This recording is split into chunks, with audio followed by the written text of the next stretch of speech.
Notice is hereby given that the Zoning Board of Appeals of the Town of Islip will hold a public hearing on Tuesday, October 3rd, 2023, on the following applications at the times listed or as soon thereafter as they may be reached. At such time, all interested parties will be given an opportunity to be heard. Application number 622-23, Sean and Rebecca Galway. Permission to leave driveway having side yard of 2.8 feet instead of required 4 feet. Residence A District, west side of Pequot Lane, 750 feet south of Manistee Lane, East Islip. Is anybody here on that application? Sorry for the awkwardness, but when you guys hear your names, just come on up to the podium. It's like I was going to call you to answer a question. You did. I did call you to answer a question. Hi, I'm Rebecca Galway, Can you resident. give us your name and address, please? 124 Pequot Lane, East Islip. Thank you. You're here just on the side yard for your driveway? Yes. Okay. Is there anyone else would like to be heard on this matter? Any questions from the board? Mr. Planning, have any? No? All right, take a motion. Mr. Chairman, I'll make a motion to grant the application. All in favor? Aye. Aye. Application is granted. Thank you very much. Application number 5, I'm sorry, I can't see. I have to get my other glasses. 562-23, Pierre and Marie Terrell. Permission to leave pool patio having rear yard of 2.5 feet instead of required 6 feet, and patio having side yard of 1.5 feet instead of required 4 feet. Residence B District, north side of East Elmore Street, 231.78 feet east of Carlton Avenue, Central Islip. Yes. Hi. Could you please give us your name and address? My name is Pierre Toro, address 335 Elmore Street, St. Islip. So you're here for the pool patio, Yes. and that's it? Yes. Okay, is there anyone else would like to be heard on this matter? No planning, do you have any comments? Any questions from the board? No. Take a motion. All in favor? Aye. Application is granted. Thank you. Application number 623-23, Danielle Balsamo. Permission to leave shed having 18 feet behind the front line of the dwelling instead of the required 20, and driveway having side yard of 0.6 feet instead of required 4 feet. Residence B District, north side of Pueblo Court, 75 feet east of Seville Boulevard, Sayville. Good evening, board members. Kurosh Kishore of John R. Brocco Architect, 111 Railroad Avenue, Sayville, New York, 11782. Sure, it's KHAKSHOR. Yep. I'm here on the behalf of the applicant, Danielle Balsamo. Here before you this evening in regards to 2 existing items. The first is an existing shed in the side yard maintaining a setback of 18 feet from the front of the house, where 20 feet is required. This would be only a 2 feet or 10% relaxation of the required 20 feet, which we believe is minor in nature. The second item is an existing front driveway, which flares out from the curb to within 0.6 feet of the side property line. We did an analysis of the houses within 500 feet of the subject parcel and found that there were several other properties in the neighborhood, namely 38 and 30 Pueblo Court, 365 Seville Boulevard, and 453 and 455 Sayville Boulevard, among others, with very similar driveway side yard setbacks. So this condition is not unusual to the neighborhood and would be well within the nature and character of the area. Therefore, we respectfully ask the board to grant the application, and if board member has any question, I would be more than happy to answer them. Any questions from the board? Planning, any comments? Is there anyone else who would like to be heard in this application? Yeah.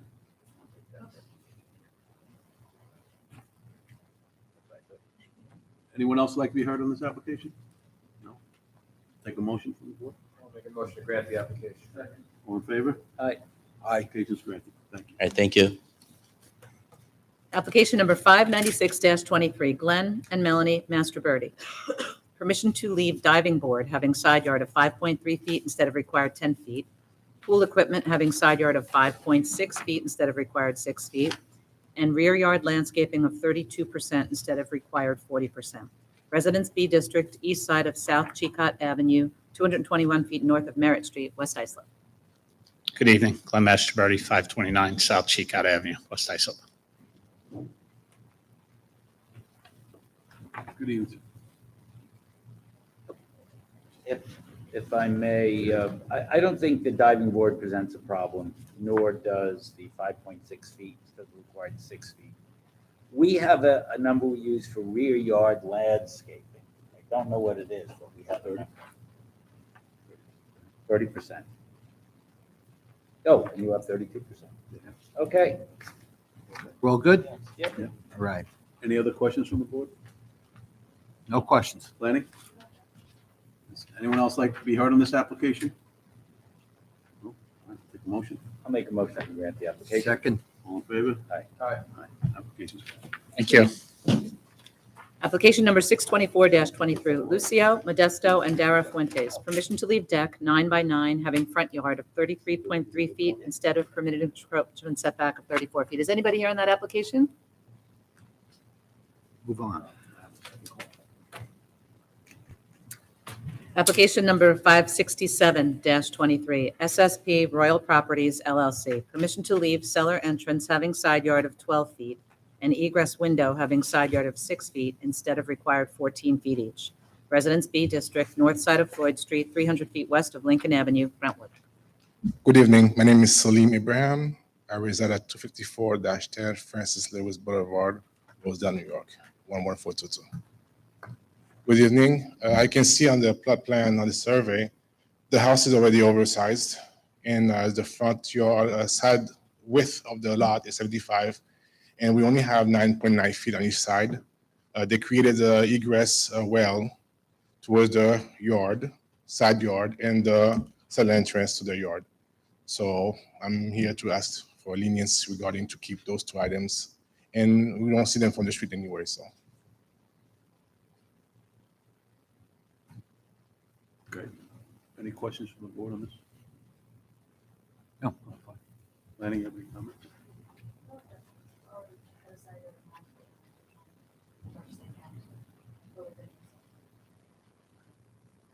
Is there anyone else that would like to be heard on this application? All right, take a motion then. Motion to grant the second. All in favor? Aye.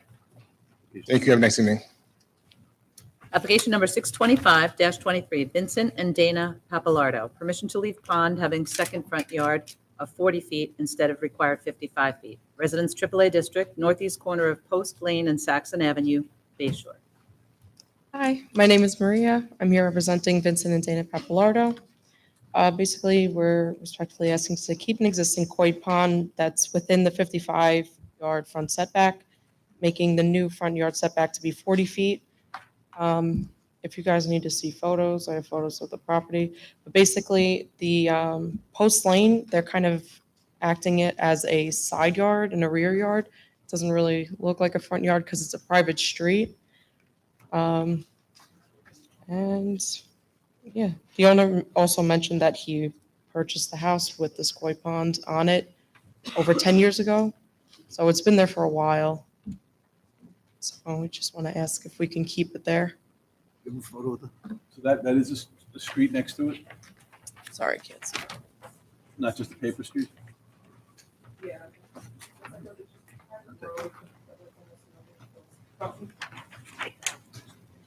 How deep is the pond? How deep? I'm honestly not sure. It's really not deep. It's just a koi pond. It's not like somebody can jump into it.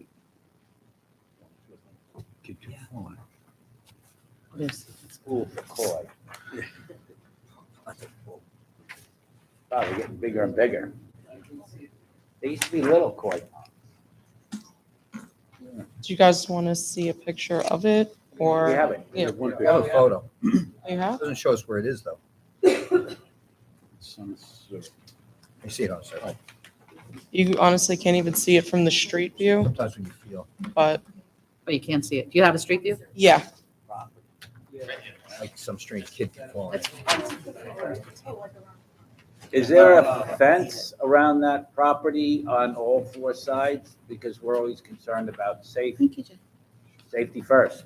Yeah, there are trees lining on Post Lane. I've never seen a tree stop a toddler, but No, you know something I know. The survey shows that there's a 4-foot chain link fence closing the rear yard. Really not big. subject to you guys. Oh, you're going along Post Lane. I guess the question is, can a child get, fall in, because that's a pretty big pond. The other photos. Not really unless you go through the rear yard, like through the house. I have a question. Is the backyard fenced in? According to the plans, yeah. Which is just showing the existing conditions. Post Road or Post Lane, is that a gate? Lot that's open, but. It's open, yeah. According to the plans or according to the survey? It's typically open. Survey. Looks like there's a fence along the back end. The survey says there is. Help. No, there's a green It's fence. wrapping around the rear and side yards of the The property. survey's recent, it's June 2nd, 2023, and it does show that there's a 4-foot chain link fence, which appears to enclose the area of concern. Okay. Yeah, it's in photograph 1. On top. Okay. All right, any other questions? Planning, any comments?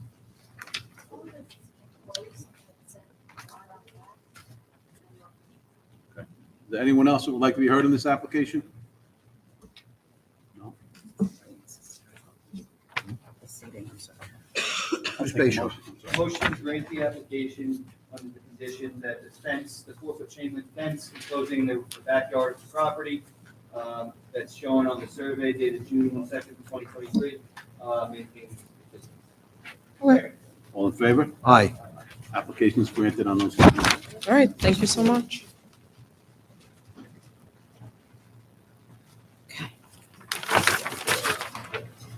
Application number 626-23, Gazelle Durrani and Youssef Daza. Permission to establish accessory apartment pursuant to Islip Town Code Section 68-601 and to leave portico having side yard of 10.5 feet instead of required 14 feet, resulting in floor area ratio of 28.6% instead of permitted 25%.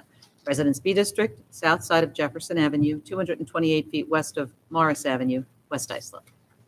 Good evening, Chairman, members of the board. Christina Fry, an attorney with offices at 7 Pine Ridge Drive, Smithtown, New York, on behalf of Youssef Tursun Zaida. Before you, as was just repeated, for an accessory apartment, 800 square feet, a side yard portico that has reduced the side yard from 14 required to 10.5 existing. And that same portico has increased the FAR to 28.6% instead of the required 25%. We do have precedent for both in the area, both the 10.5 feet and the FAR of 28.6. And we therefore ask the board to grant our request this evening. Questions from the board? No questions. Planning, any comments? Is there anyone else that would like to be heard in this application? Oh, just one question. I'm sorry, I was distracted by the photo for a second. Did you mention that the driveway is going to be modified to comply with engineering requirements? I did not. When did that requirement come into effect? Has it? Driveway 1992. And we do have a survey on file from the FOIL documents that show the driveway existed in 1992. Well, you still have to provide for 4 cars. Oh, they were widening the driveway, correct. Oh, okay, that's Towards what the, okay, I thought you meant the, Oh, the 4-foot setback? yes. Yeah, no. It's that 2006. Yes, they're widening the driveway to 5 feet. So Okay, as a sorry, condition of that's the what I grant, was- yes, we will comply with that requirement, absolutely. So should the board see fit to grant this application, then you would make it subject to review and approval of engineering. Concerning driveway. widening. Yes. Is there anyone else that would like to be heard in this application? No? All right, we'll take a motion. I'll make a motion that we grant the application subject to the approval and review and okay by planning department, Second. engineering department, For a period. for a period of 3 years. Second. All in favor? Aye. Modified application is approved. Thank you. Have a good evening. Application number 627-23, Mock Realty Holding Corp. Permission to leave 6-foot fence having front yard of 5.6 feet instead of required 10 feet. Residence A District, southeast corner of Secretog Lane East and Bay 5th Street, West Islip. Hi, good evening. Christina Bravin, Morano Expediting, 2938 Hempstead Turnpike, Levittown, New York, agent for the applicant. We're requesting permission to maintain 6-foot fence having a front yard setback of 5.6 feet instead of the required 10 feet. Mock Realty purchased this property in November of 2022, and that fence was already in place. No alterations have been made. When he went to close out permits with the building department for a small overhang and plumbing permit for a gas stove, he was made aware when he submitted the final survey that the fence was illegal. I don't know what images you have up there. I can't. So we submitted several photos, but I believe you can see that the fence does not obstruct the line of traffic in any way, shape, or form.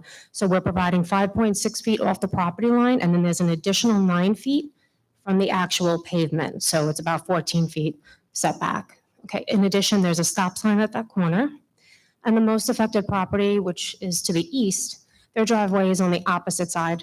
So again, not impacting their line of sight, pulling in and out of the driveway. Sorry, maybe I missed it. What's the buffer between the street and fence? So about 14 feet, because we're doing, we have 5.6 feet from the property, and then there's an additional 9 feet. Yes, to the pavement. I mean, this makes it like-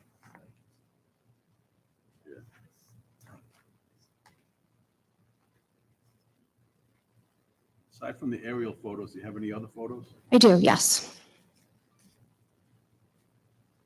I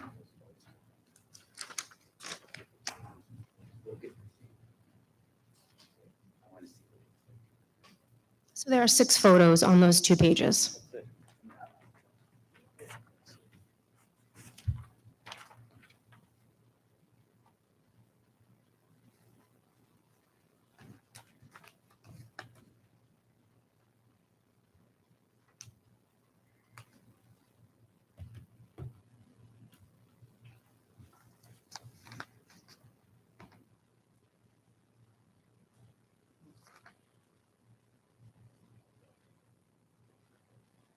Planning, do you have any concerns?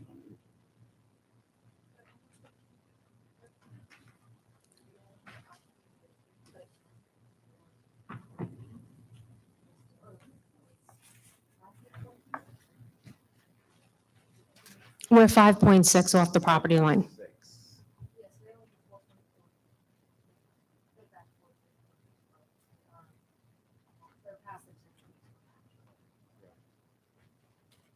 Fences all over the neighborhood. Is there anyone else? Can I go? Yes, absolutely. Yeah, I was going to bring it. Is there anyone else who'd like to be heard on this application? Sir, please come up.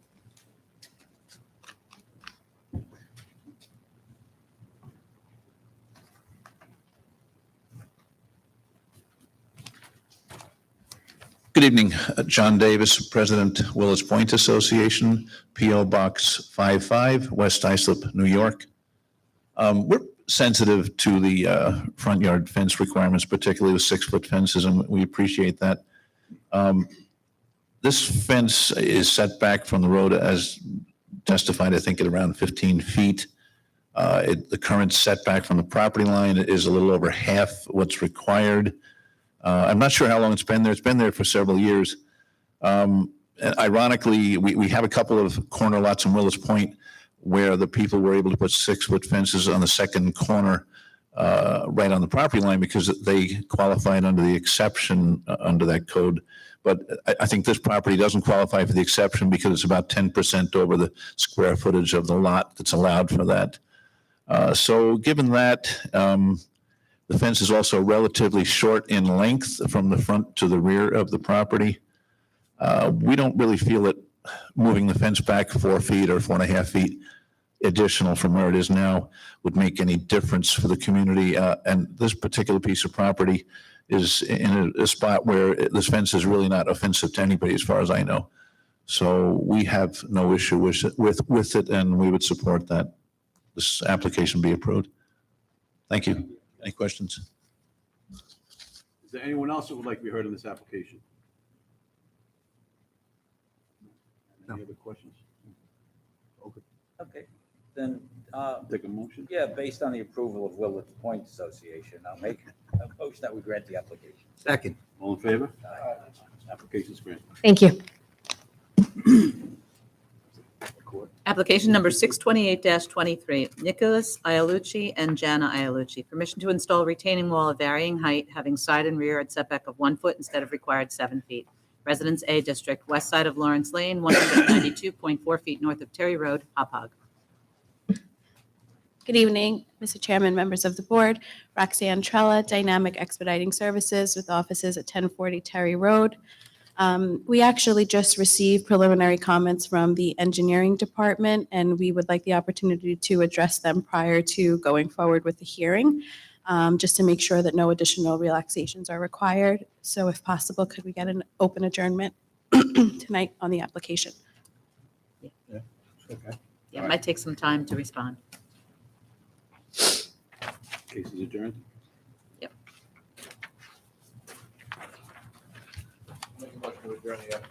Second. All in favor? Thank you. Have a good night. Application number 629-23, Nicholas and Sorry, Lisa. I'm sorry. Oh, I'm sorry, sir. Yes. Adjourn. well, that's up to you all. I mean, do you want to? I don't even know what it is. I think she doesn't mind, Okay. right? Hi. My name is Paul Hold Clement. on I one reside. second. Hold on one We second. have to decide whether we've Okay. adjourned, maybe you can't. I think we should hear the petitioner or the applicant The first. application may before we hear- change. We don't know that. Well, I'm the neighbor, the next door I neighbor. understand that, but we're not sure what the application's going to be. It's going to be. Okay. They're not finished going through review with the engineering department. The engineering department just commented, so they want a chance to address those comments, make changes. I don't think. So it may address your complaints or concerns. adjournment. You'll get another notice for the next hearing down the road. Okay. Thank you very much. I mean, in the meantime, if you guys want to connect and you can obtain, we have a plan, but it's going to change. So, but maybe the applicant can provide you the plan. Well, I just wanted to make a statement, being the neighbor, that's Okay. mostly affected by the wall. Absolutely. that's your right, but we don't have an application right now. No problem. Thank you very much. Thank you. You could submit something to the file if you like, and we'll put it in the file, and then we'll let you know when the next hearing is. Okay. Okay?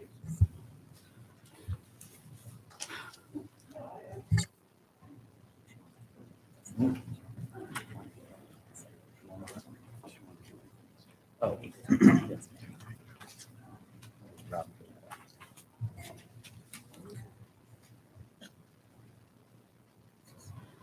Application number 629-23, Nicholas and Lisa Beeler. Permission to leave water feature having side yard of 4.8 feet instead of required 10 feet. Pool patio having rear yard of 4.4 feet and side yard of 0.6 feet instead of required 6 feet each. Pool equipment having rear yard of 4 feet instead of required 6 feet, and shed having second front yard of 3.9 feet instead of required 20 feet, and having 18 feet behind the front line of the dwelling instead of required 20. Residence B District, northeast corner of Highland Avenue and Chestnut Street, West Islip. Good evening, Mr. Chairman, members of the board. Ralph L. Sasser, 1134 Middle Country Road, Selden, New York, on behalf of the applicant, Nicholas and Lisa Byler. ELSASSER. You're welcome. Mr. Chairman, this property was before the board once before regarding the swimming pool, and which they had gotten granted. And they had since put the waterfall was in there, not realizing that it was going to be actually encroaching out that far and towards the property line. They extended the brickwork almost right to the fence line because of the fact that it was after rains and everything, the mud would actually be in the way the property was pitched would be going into the neighbor's yard, which they did not want. You said you were here before? They were here before, not me, in 2021. What was their request the last time? That was for the swimming pool, and which they side yard of 5 feet instead of the 10, and the pool patio, leaving a side yard of 2 feet instead of 6 feet. That was granted? That was the grant, yeah. So then where did all the rest of this stuff come from? These are things that were added. After they came in last time, they Yes, I believe so. Otherwise, come up on the final inspection for the pool? I don't know. I really don't. I'm not aware of it. what happened is if it came up with the final inspection of the pool, that could be the reason that they're here. I am actually doing this application for another expediter in the office. I'm wondering if what we granted last time Yeah. left out these things? No. Would it be a town issue, or they added this after? No, it had to be added after. It would have been seen before then. I'm sure there was an inspection on this pool from to 2021 to now. I have some additional photos here. I don't know if you have them. So I'm guessing they figured they had to come to the zoning board for the pool, but the pool feature, they may have thought maybe that. Yeah, that was an oops, as far as thinking that was going to change the setback of the pool. And the pool equipment, obviously, it's not excessive, but I don't think anything looks too traumatic on this, except for in my estimation, would be the shed. shed at 3.9 instead of 20. That's a From what I little- understand, as far as we're aware of, there's no complaints from any neighbors or anything like that as far as where the shed is located. Bottom line is they really wrote the shed. Well, it's one of those Rubbermaid sheds. It's not a frame. So they can move it. They may be able to. They probably don't want to, but it'll be They up can to, have the shed of the pool. it'll be up to the pools, it'll be up to the board's It'd discretion. be easier to move the shed than the pool. If that's what the board is going to grant, Mr. Wexler, that's the shed there, yeah. So, no, it's a plastic Rubbermaid. That's why I said it's a Rubbermaid. I didn't know if you had additional photos. I was going to give them to you. So why don't, they can move the pool back to a compliant Shed. location, the shed, back to a compliant location. Yeah, So basically, we're looking at basically the shed as a removal to it, where it's going to and then we'll conform. grant everything else. Thank you very much, Mr. Wexler. Well, thank me. We're not done yet. Okay, We're just getting started. Mr. You're done Chairman. with him, not with us. Planning, do you have any other comments? You see that, Billy? Yeah.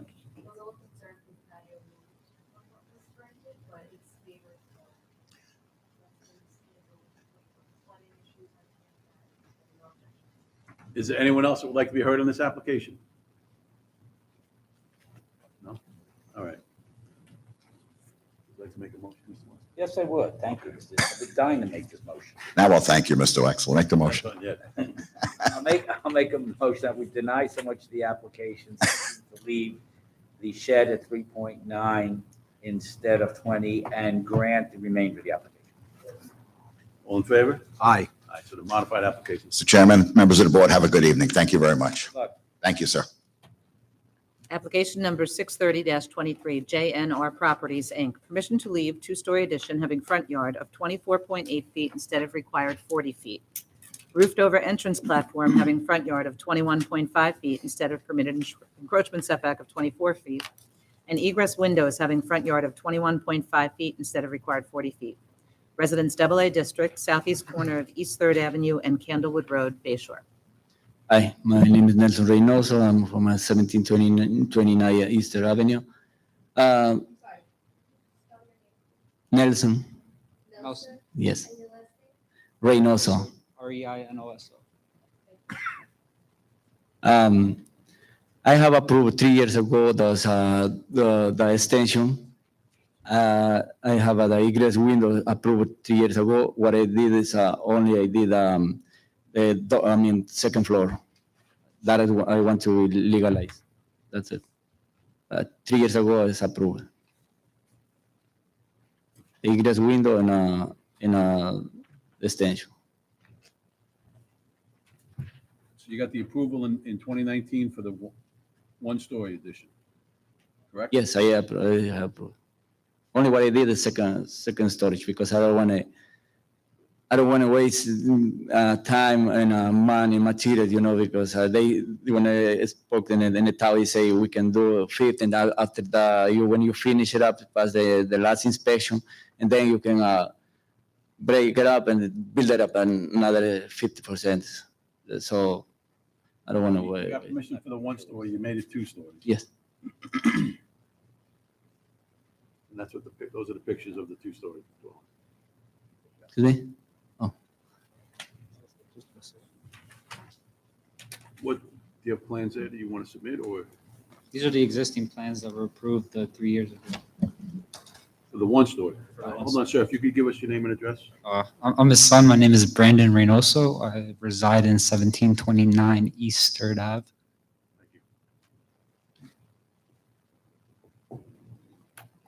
This is for the one story he's submitting plans, right? He got a 2019. One story, and now he wants approval for a second. He built the second. He wants approval for it. Yes. There There you go.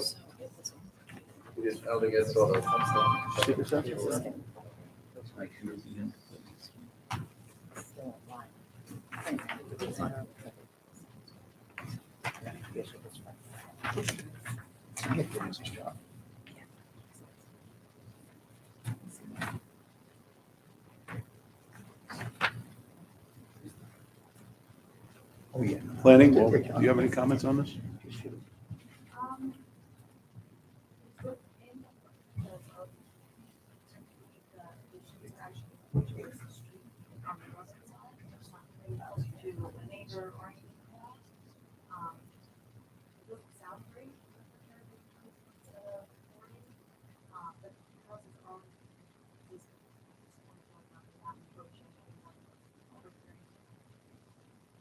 They're already, they already also the side yard, so I don't think it's.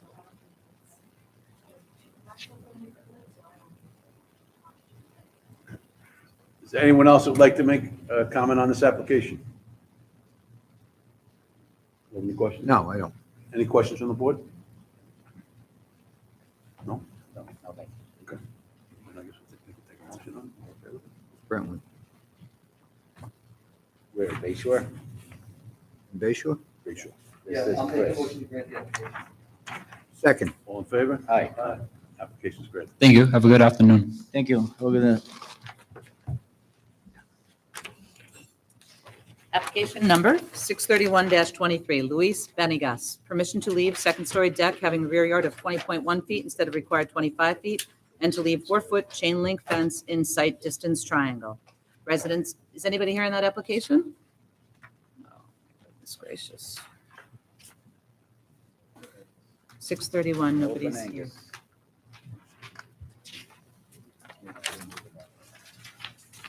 Angus. The next application, number 632-23, has been adjourned. Application number 633-23, John J. Malone II. Permission to erect second-story addition, leaving floor area ratio of 36.79% instead of permitted 25%, to leave 5-foot fence on second front property line, not having required setback of 10 feet, and shed having 15 feet behind the front line of the dwelling instead of required 20 feet. Residence A District, northwest corner of Mast Lane and Cedar Point Drive, West Islip. Good evening, Mr. Chairman, members of the board. My name is Fran Dufresne, D-U-F-R-E-S-N-E.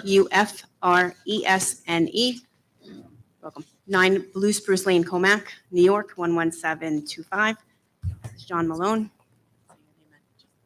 John Malone, 9 Mess Lane, West Islip, obviously. Good evening.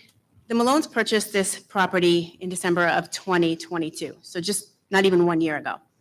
After a year of searching for a home and a location they wanted to live, they decided this was the perfect place to build their forever home.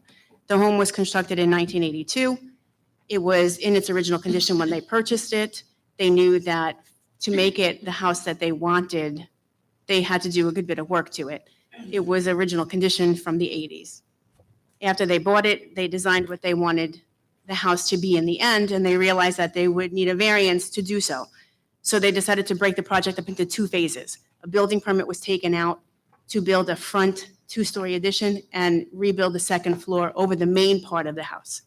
This application is here tonight to request to build an addition behind the house, which would be a 2-story addition and some square footage over the existing garage. Can I ask you a question? Yes, you can. Thank you. The FAR request is 36.79. Correct. That's rather high, even Yes. for West Islip. What do you have as precedent? So I understand that you guys go within 500 feet of the property. This is, a waterfront lot. So there is a house 2 blocks away. Unfortunately, because of the waterways between, it's approximately 800 feet away. is number 26 Viking Drive, and it was, Why don't we just do this? What do we have within 500 foot radius? well, within 500 feet, I've got a 34.6. Okay. It's, from my perspective, it's 36.79 is not happening. Okay. Because then we're going to have to grant everybody else. And I don't even know what 34.6, is that a one-off? Is that? It was granted in 1996, so it's something that's existed for 25 years. But we have to, we don't know any of the facts of that grant, and we also have to look at the nature and character of the neighborhood.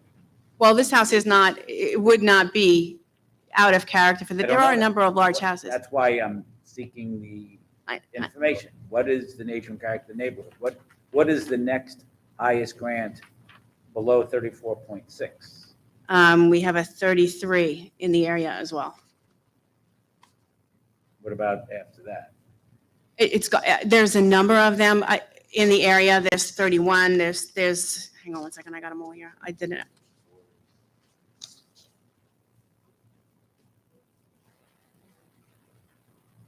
So 32, Could you 33. zoom out a little bit?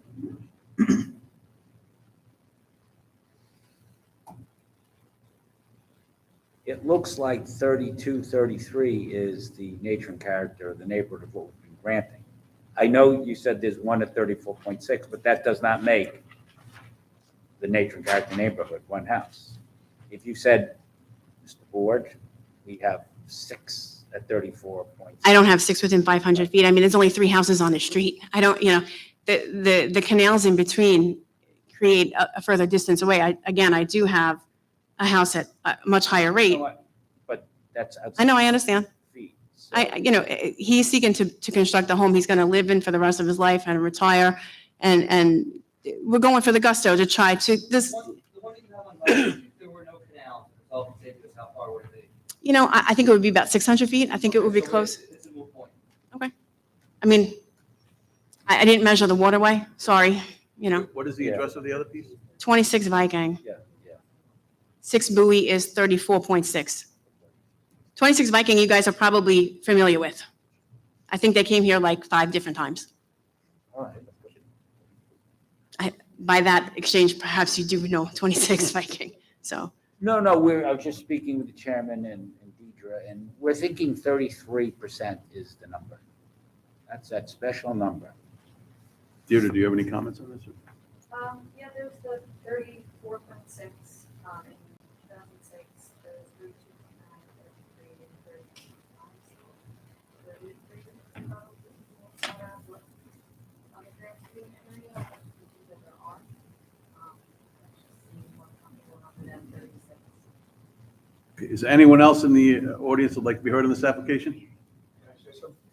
Yes, it's your application. So I'm just curious as far as the one house as an example that was granted 34.6, was it? Obviously, that house was given a larger allotment. So what determined that to give that 34.6 and at some point, That's a good question, and you deserve a good answer. What happens is, that's one of the tests we look at. We want to know what is the largest. But that doesn't make the nature and character of the neighborhood.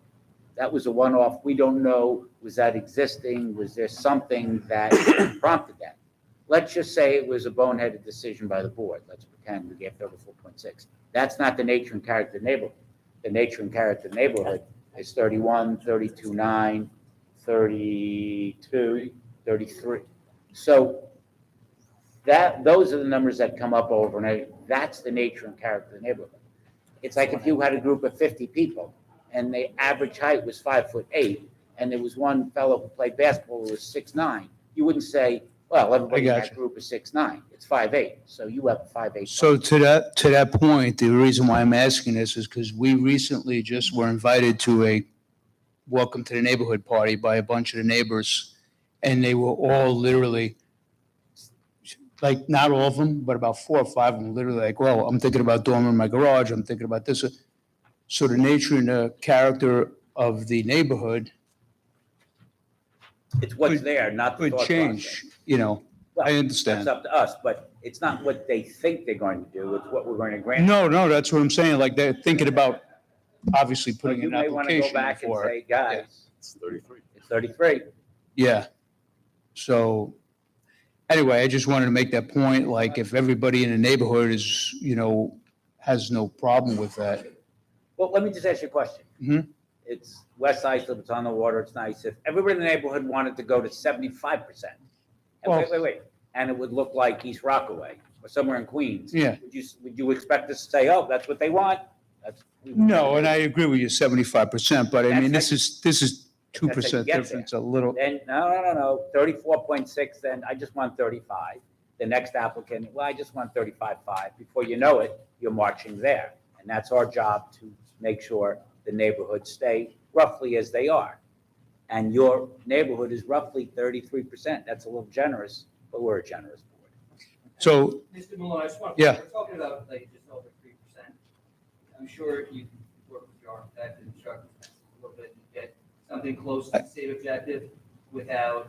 yeah, I can, there's no doubt about that. We can, we discussed that and,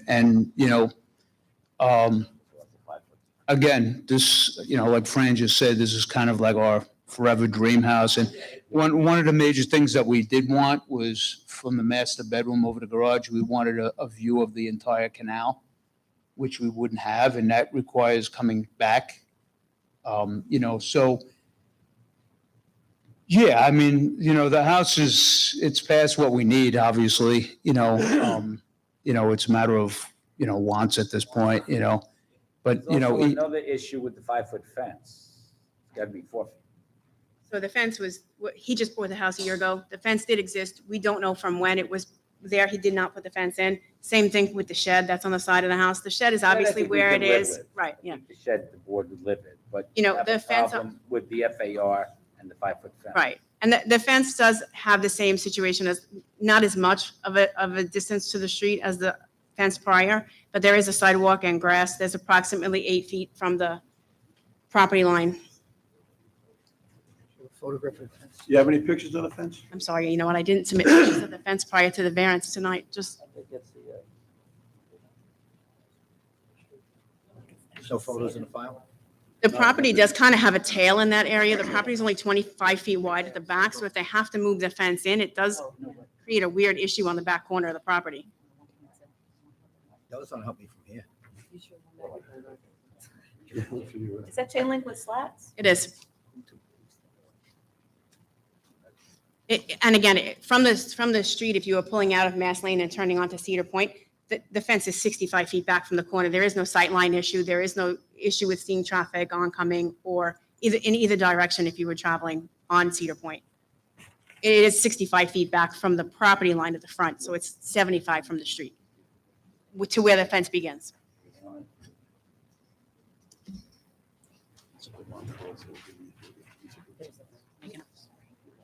The whole neighborhood. All right, Should be 4 feet. we're discussing this. We're thinking that you made a convincing argument on the 5-foot fence. Thank you. But not on the 36%. So no. it looks like it's going to be headed in the direction of 33% will be the FAR and the remainder will be granted. Can I just ask one more thing and then I'll let you guys go? But I'm The, going to say no. We're not going anywhere. If, It could become 32%, so be careful. all right, I'm just No, gonna, no I fence. promise I won't No push you fence. anymore. If I could just make a point, You're doing Yes, good. Frank, I've- doing good. I've been working with Fran on like designing this whole house, like as far as exactly what we want out of it. And, the 30, we were asking for obviously 36.7, but if we had 34.5, it would still be under that max cap. And that's the design of it being back, our view of the canal. 31%. You know what it is he's at the Max cap, dead it's end of the NDA. canal, so the idea is to. Max cap. I'm not a great negotiator. I'm normally not like this, but. No, you're doing a good job, but But 33 we, is gonna we be the put number. so much into this and it's like, 33 is a nice number. It's a Mr. nice, Malone, you're doing better than I thought you would. yeah, it's a nice round Take no, number. I appreciate it. I appreciate it. Is there anyone else that would like to be heard on this application? No? I'll make a motion, Mr. Chairman, that we deny so much of the application seeking 36.79% and grant 33% and grant the remainder of the application. Second. All in favor? Aye. Application's granted as modified. Thank you. But you are a good negotiator. Not as good as I wanted to be.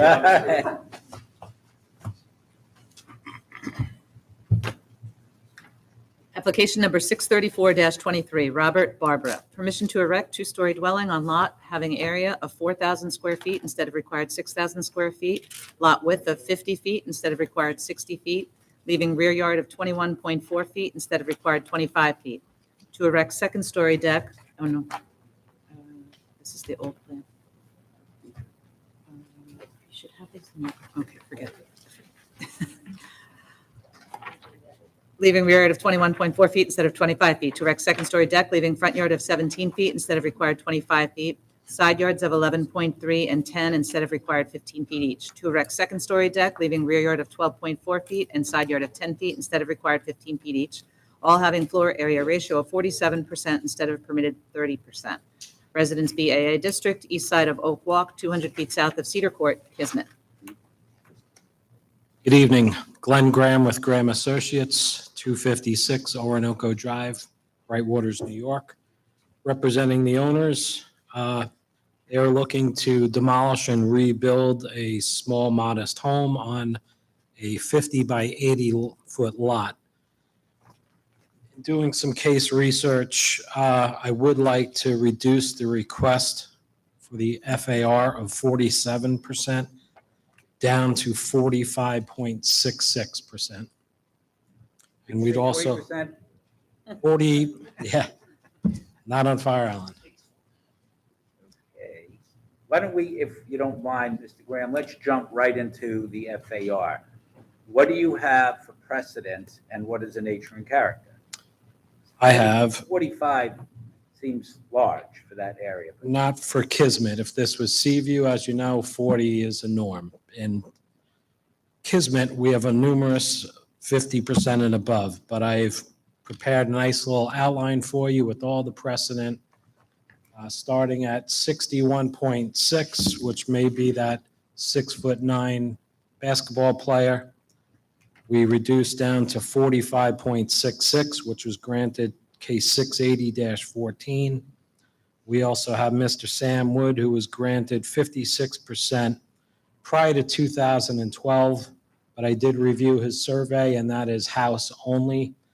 That was case 333-96. I also have another anomaly way high, 68.8%, was case 593-10. Are those within 500? Everything I'm stating is within 500 feet. Does this go with that? Yeah, that I'm showing you just for the lot sizes in the area. They're all, majority are these 50-foot lots. Mr. Graham, you gave us a handout. I just want to make sure I have. I see it's one page and then there are decisions. Yes. On the, and the heading is precedent for case 634-2, Barbara. And I see one FAR of 45.66 requested. Is that? Well, is that I'm requesting tonight 45.66. Okay, And then 1, 2, 3, 4 lines below it is the precedent. so 1, 2, which is, so there's a 45.66, a 56, and a 68.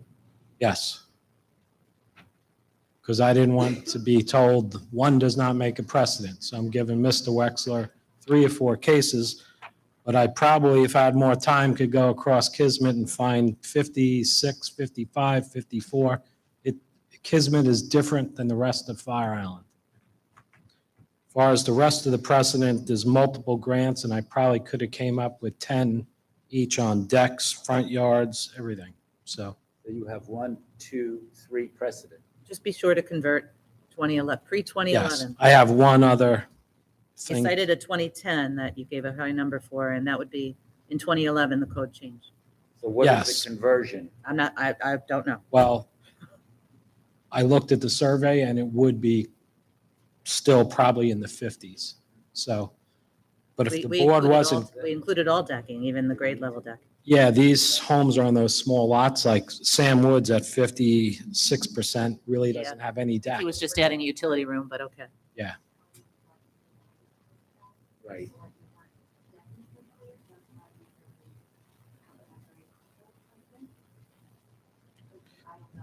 How many credibles are there? Yeah. And that's from 2014. So we were doing the precedent rule back then too. Is next lowest, is next highest, then? The ones that are more recent are all 40%,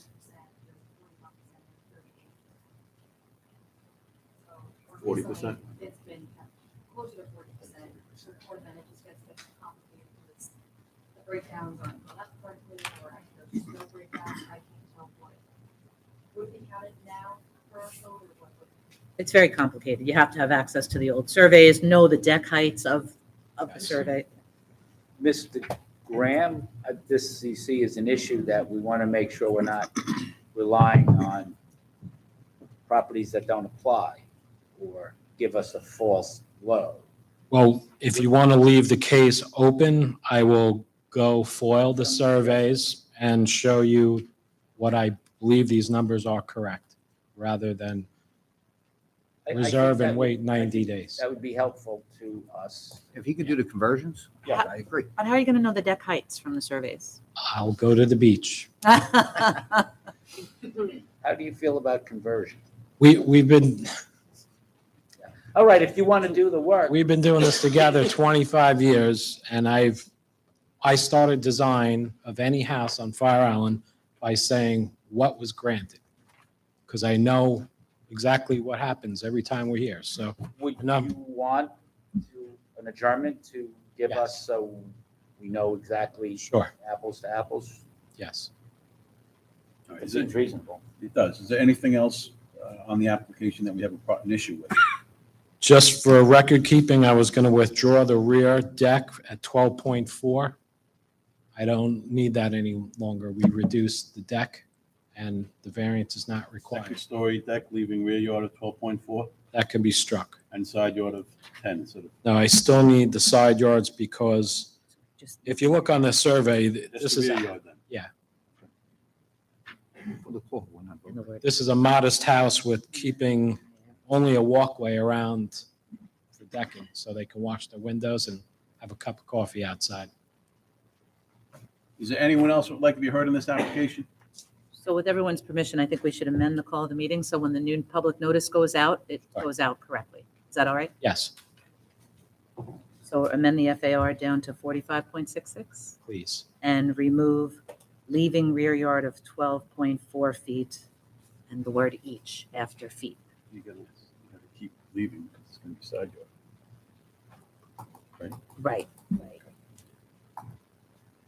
Yes, rear yard of 12.4 feet gets stricken, and so does the word each. Got it. Do you want that, my research press submitted prior to the hearing, or you want it just for that I night? think that would be helpful. Yeah. So we have a meaningful view. Sounds good. And copy Deirdre if you don't mind. Could you get it to us 7 days in advance of the hearing? Is that? Yes. Want to give them an open date? November 14, is that all right? Now, no one's going to be building a home this winter, so. When would they start building? Fire Island, you only can build from now till 4th of July, so. It is what it is. Well, they couldn't, this 6-week delay is not going to affect them. Yeah, by 6 weeks. Well, other than that, it's not like it's going to, Well, we have the opportunity to finish a home for the spring, so now it's going to be a next fall project. We have to adjourn, yes. Yeah. Take a motion to adjourn. I'll make a motion to adjourn. Second, Also, I'm sorry, we The amendment. I make a motion, we amend the call as outlined. Second. all in favor? Aye. And all in favor of the adjournment motion? Aye. Aye. Okay. Thank you. Have a good night.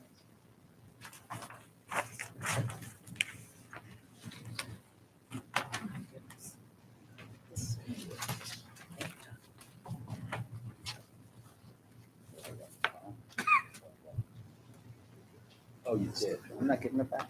Yeah. Yeah. Missing J. Application number 581-23, adjourned from September 5, 2023. Julia Christ and Christopher Samansky. Permission to erect one-story addition, 6.5 by 21.3, and roofed-over entry platform, leaving front yard of 16.75 feet instead of required 40 feet, side yards of 1.2 feet and 13.4 feet instead of required 14 feet each, and two-story addition, 22.8 by 29.8, leaving side yards of 2.9 feet and 11.3 feet instead of required 14 feet each, all having total side yards of 12.5 feet instead of required 28 feet, and floor area ratio of 26.3% instead of permitted 25%. To install window well, leaving side yard of 6 feet instead of permitted encroachment setback of 11 feet. To erect detached garage, leaving side yard of 1.5 feet instead of required 4 feet. And to leave driveway on side property line not having required setback of 4 feet. Residence A District, east side of Irish Lane, 205.4 feet south of Carey Street, East Islip. Good evening, Mr. Chairman and members of the board. Amy DeVito, Woodhull Expediting with offices at 800 Veterans Memorial Highway, Hauppauge, New York, 11788. Can you just remind us why we adjourned this? Yes. So we, just to refresh the board's memory, we are proposing a two-story addition and then converting the existing front porch to living space, as well as a proposed window well. We left off because I wanted to do a little more research into the neighboring property known as 31 Irish Lane, because in my conversation with the board last, we were discussing the similarities between our project and the neighboring parcel at 31 Irish Lane. So I was able to foil and obtain a copy of the survey, 2 zoning board variances that were granted, and we also took extensive photos for the board to see of the neighboring parcel, which was just handed up to the board. So you could see, based on the photos, that our project is extremely comparable to what we're proposing here at the subject premises. If you look at the zoning board grant, you'll see that there's 2 of them. One was for the garage, the detached garage. The other was for their addition and second story addition and dormer. We are requesting nearly identical to the setbacks to what were granted for the neighboring parcel. And I'll let the board take a look at what I handed in, and I'd be happy to answer any questions. Okay, we want to make you happy.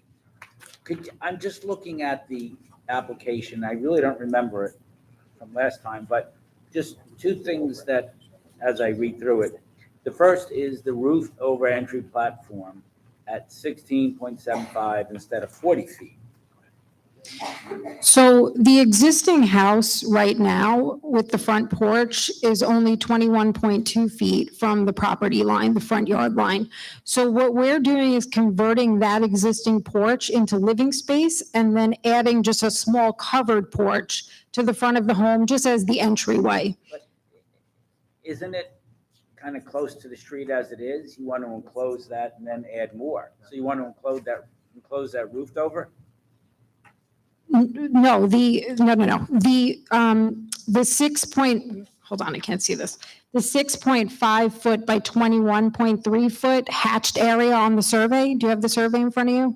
I do. Okay, it exists. It's legal. It is certified. We're just enclosing that into living space. We're then adding a very small roof over to a small set of steps to enter the home. Okay. So the only structure that is encroaching further into the front yard is just the small roof over, which I think is only 3 by 4 feet. It's very small. Okay, here's the next question that I have, is that the 1.2, I mean, that jumps off the page, instead of 14 feet. It's already very close, and correct me if I'm wrong, you want to add a second story on already very, very close.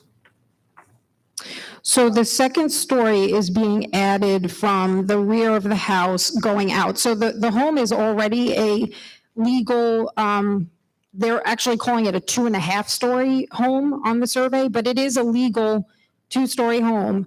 We are extending the existing home in the rear to add a first and second story addition to enlarge the house. But let me ask you, I'm looking at the proposed second-story addition, right, on the survey? Yes. And in the back of it, I guess that would be, is there a compass direct? Yeah, so that would be to the east. Yes. What is the distance between the proposed, between the existing and the eastern property line? Does that say 5 feet? The addition would be 5 feet, correct. So the house, the existing house, as it stands Here's what I'm today, saying.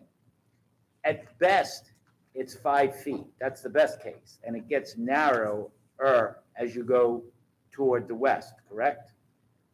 5 feet is the extreme back of the house. Yeah, this was the wall effect. We discussed Right. this last time. So how do we grant a second story when it's, the best it is at 5 feet and it goes down to probably, I don't know, maybe, 1.9 if I'm reading that correctly. How do we grant it when it's so compromised already? well, here's the thing, Mr. Chairman, or sorry, Mr. Wexler. I used to be the chairman. I remember you as chairman. We are dealing with a very unique lot that it is 40 feet wide by 265 feet deep. So they virtually will encroach in any setback no matter what they do. There is no way to extend this house without encroaching into the setback. Furthermore, the property is curved at an angle, as you can see, and the house is also curved at an angle. What you're seeing as far as the 1.2 feet, that is an already existing setback to the house as it stands today, which is legal. At one floor, No, at 2 floors. The home is a 2-story residence. Not the extension. not the You're going into extension, the back, yes. Making it higher. No, we are just following the roof line. but you're putting a second floor. It's a 2-story addition. There's It- no, the highlighted area has nothing on it right now. Oh, It's a little so that's- confusing because it's drawn by okay. the. Oh, I'm sorry. Okay, I No, wasn't no, no, I understanding. understand, But to me, I don't understand how we grant it. I understand the property is long and narrow. Hmm. We didn't make the property. Right. We bought the property the way the property exists. They have to conform to the property. Right. So it's already, it's so narrow and they want to, how do we grant between 1.9 and 5 feet from the property line, a proposed 2-story addition? That's just, I know it's narrow property, but that's what they bought. Right, but Can't this, treat it like it's much wider because it's not. well, I don't think it's an unreasonable request, being that the neighboring property has a very similar now built addition to their Grant property. that? Yes, you did. I gave the, We granted it at what? you granted it at 2.5 feet, 11.25 feet with a total side yard of 12.5 feet. And then there was another grant for the detached garage that they had proposed for 4 feet from the property line, where at the time, the code, I think, called for 10 feet. So I don't have it in front of me. So the point being is that this is a very similar endeavor to the neighboring property. So, and by the way, Mr. Wexler, these are the only 2 40-foot lots in the neighborhood. So this actually really isn't precedent setting because there is no other lots within this radius that can even have this challenge, as it is unique. So in 2008, we granted side yard, permission to erect a 2-story addition, leaving front yard of 25.7. And side yard of 2.5 and 11 feet that required 14. Okay. And if you go to the back of the package, Mr. Wexler, you'll see the photos. I think the photos were separated from that. Oh, no, I see them. So the stone front house that you see, that is the neighboring parcel, and we're just giving you photos from our point of view of the similarities. So that home was also extended further back. Another question I have, just so we're all literally on the same page. The proposed addition looks like it's almost 30 feet long. Correct. Okay. What in the precedent that you handed up, what was I don't see it yet, the length of the proposed addition? So the 31 Irish Lane was originally a one and really like a half-story house. So they proposed a full second-story dormer on top of that addition, and then they did a first-story addition in the rear. So their house became a two-story residence, and then with a one-story addition behind it. So, okay, but what we, yeah, two questions. A, to compare, Mhm. you're proposing a one-story addition, and they just went back, I mean, two-story, and they just went back with the one-story. They Not exactly. proposed a two-story addition, and then a one-story addition behind that. Right, A well, second-story addition, right? Yes, I'm sorry, I keep saying two-story addition. but you A are, second-story addition and then a one-story addition you're behind that. proposing a two-story going back, where they only proposed a one-story going back. Correct? In the rear, yes, but Yeah, it okay, is still because- now a wait while, two-story wait while. residence. Wait a while. The existing, yours is a 2.5-story existing, correct? Correct. They became, the 31 Irish became a two-story in the existing, and then went back to the addition being one-story. You already have the 2.5-story. This is again on very, very narrow property. And so you have very similar to what we granted them in the existing, yet we gave them one-story as an addition, and you're proposing two. So it's not identical. In fact, it's half. No, it's not identical, but it's not half. And if I may No, just isn't- approach, Isn't one story, correct me, is two stories twice one story in FAR, or am I missing something? if I could just No, approach, Answer my question. You questioned, it's not half. no, I'm I sorry, wanna know if say I'm that wrong. again. They, 31 proposed, built one story going back, yes? They dormered the one story to make it, a 1.5 story to make it a I'm two-story. talking about the addition going back. They extended the two-story back and then built a one-story addition. If I Okay, may the approach, I will one-story show you the addition. photo. I think this will be Will very you just clear. give me a second, please? You gotta stop interrupting me. The one story going back, using your terminology, that 31 built, you want to build a two-story going back, correct? Yes, but it wasn't the Wait, same wait, house. Can you answer that, please? Yes? No, it's not the same house. We're talking about two different houses. The way they're configured are different. Wait. I know we're not talking about the same house. You're giving us this as a precedent. I understand that. So we're understanding we're dealing with your precedent and the current. Those are two Mhm. separate houses. I know it's not the same house. It didn't metaphorically jump on the same, okay. So the precedent you're giving us, the proposed addition that went back was one story. Was a second story and then further a one-story. Okay, your further is a two-story. Yes, it is, Okay, but so your two-story is twice the size of a one-story. no, I wouldn't say, that's my point, Mr. Wexler. It wasn't the same house to begin with. So there's no way to mathematically say it's exactly double. That is not true. Okay, well, In total for. Can I just show you the photo? yeah, but just 1 second. How far, Do you have Is- photos you want to submit? I submitted them already. how far back does your precedent go? You want to go 30 feet on the extension. How- I think this is. How far, I'll answer answer when when I I go go go back. I just want to show where you. does this go? Do you see this bump out here? Yep. This was the second story addition. There was also a second story addition here and on the other side. Then they put in the one story addition. Okay, so it was extended and then extended on the first floor. That's why you see a break in the roof line in the photos that I gave you. You could see it from several different angles. You guys have those. I'm just pointing it out so you understand what I'm getting at.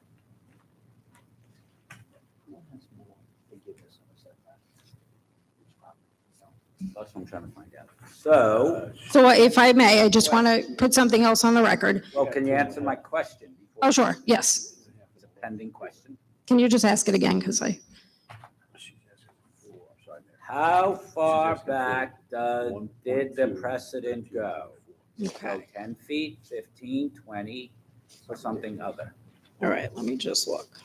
It's unique. So I don't have dimensions on what was provided to me in the foil, so I couldn't tell you exactly. But I could tell you that. Give me one more second. Are you saying that the first story addition that was in the back of the precedent was part of the ZBA grant? Oddly enough, I don't think they needed zoning board for it, but I don't know why. I'm not sure why that was brought up as like an addition that they put on. It's just showing it exists already. So that didn't exist. That was added on. But I don't know at what point. It's showing it's existing on the survey. They're showing when they're putting the second story addition, that that's already there. Which survey? For the ZBA grant, in the 2008 ZBA grant. It's showing that the first story addition. This one? The one that, if it's edited, yes. It is. Yeah, I don't know when that was built. I just know that it wasn't, I think you guys actually witnessed it phased out with how they built it, right? So, just to explain. Yeah, okay. The precedent from what I was seeing, so this is the neighboring house to the north. Okay. Right. This is, it's 1.5 story frame dwelling, it was previously existing. So this left out in the back, that's the 1 story leak that she's talking about. It's showing it's existing in 2008, so that's why I'm confused about. I don't think it needs to come to ZBA to get that. Well, it didn't at that time. Right, so I think it was existing, so I'm. It ma- Addition that was built at the same time that the second story for the. No, I don't know what order any of these were built. I could just tell you that it was extended and then there was a first story built. It's a 1-story addition built at one point. We weren't there to witness it and my client didn't live there at the time. So when they went for ZBA to get the second story from, it was originally 1.5, they went to put a dormer on the front. On the front. So the second story that they added was just mostly on the front of the building, of the Right. house. To kind of make it Right. equal to That stories. we've established that. I'm So it trying to looks like- find out what's the extension that would, They found they put on an extension. It looks like it might be maybe like 15 feet, maybe 20 feet max. The extension. Yeah, I don't- He's putting on now is 29.8. yeah, 2 that's, stories. I don't have none of these surveys that I got back from the FOIL actually show me any dimensions. They didn't get a permit for it. It's just- Well, at some point it was added, from what I could surmise. So for whatever reason, those documents did not come back to me in the FOIL. But what I could say is that what we are proposing and what exists next door, they are similar. Ours is larger, yes, but it's not larger to the point where we're talking 50 feet larger. It is larger, but we're still maintaining the same setbacks that this house is maintaining. And about 50% larger. I would disagree with that. Well, what numbers are you using? I'm just going based off of what my eyes are seeing on these, again, because I don't have dimensions. I think she's comparing A and B and you're on A. You told us 50% her. Yeah. construction. So, Talking about the other one versus ours. so moreover, we did get 2 letters from each neighboring property, both 31 Irish and the adjacent property on the other side. They both gave their support in not having any issues with this application, and they would be the properties that are most affected by this proposal. And I would just like to reiterate again, because this property is 40 feet wide and very long at 265 feet, for them to extend this home to make it better for their family and their children, they have no choice but to go this direction and encroach. So it is a hardship in that way. We're also staying very close to what the permissible FAR is. So as far as floor area ratio, I think we're only going 1.3 or 1.6% over. So even though the encroachment is there because it is a pre-established encroachment, no matter what you do here, we are still staying within a reasonable threshold for square footage on this property.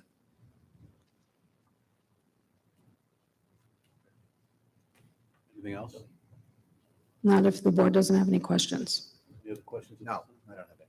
Is there anyone else that would like to be heard on this application? Planning, any comments now? A lot. As well, even the neighboring properties. It's not that close. It's 21, I think, or 25.7, and this is So Deirdre and the board, I just want to clear up. The house as it exists and is legal right now, the certified, if you just let me finish. I understand, but I want to clear it up because it's still coming up as a concern. We are already established at 21.2 feet. We are just converting the existing porch into living space. The only structure that is further encroaching into the front is just a tiny little roof over, and it's really just to enter the house because you need an entrance to the house. But that's not the only encroachment, because aren't you enclosing the porch? Yes, but we're still established at the same setback. But that, Yeah, she's saying the footprint. the footprint. Right, yeah, but the that footprint changes is staying whole- in the goes front. From just a roof over, which we treat differently, a porch, to enclosing. I mean, I must have heard it 9 million times, never to be enclosed, because we treat those differently. Okay. All right. So, want to reserve? I'll make a motion to reserve decision. All in favor? Aye. All right, so we reserve decision on it. Okay. Application number 635-23, Joshua and Hallie Heller. Permission to leave one-story addition attaching accessory structure to dwelling resulting in side yard of 3.2 feet instead of required 14 feet. Residence A District, west side of Leopold Avenue, 250 feet north of Rockaway Street, West Islip.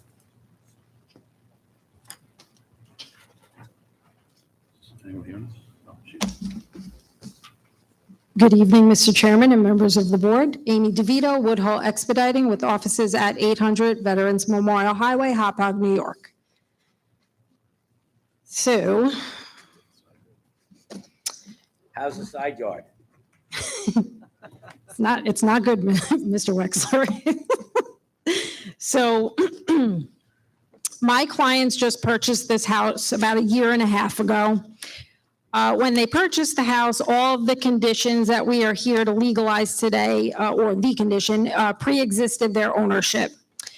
According to the neighbors and according to the aerials that I reviewed, because we really have nobody to ask as far as how long ago this was built, it appears that the garage, the detached garage, which did have a CO, was attached to the dwelling sometime in either the 1980s or 1990s. We're not exactly sure. So it has existed this way for many years. I was able to print out the aerials. They're both pretty blurry, but I think you can see the attachment. So I'd like to hand those to the board, also with 4 properties in the immediate neighborhood that have similar circumstances. At 3.2 feet? Visibly, that's what they look like. I don't have my foils back yet, so I couldn't tell you exactly what they are. I did request the surveys for these properties. Let me just ask you a question. Sure. Kind of similar, a little bit similar to the last one. We have a home that's got a compliant side yard, and then without benefit of permit, they build an addition 3.2 feet from the property line instead of 14. So How do we say that's okay?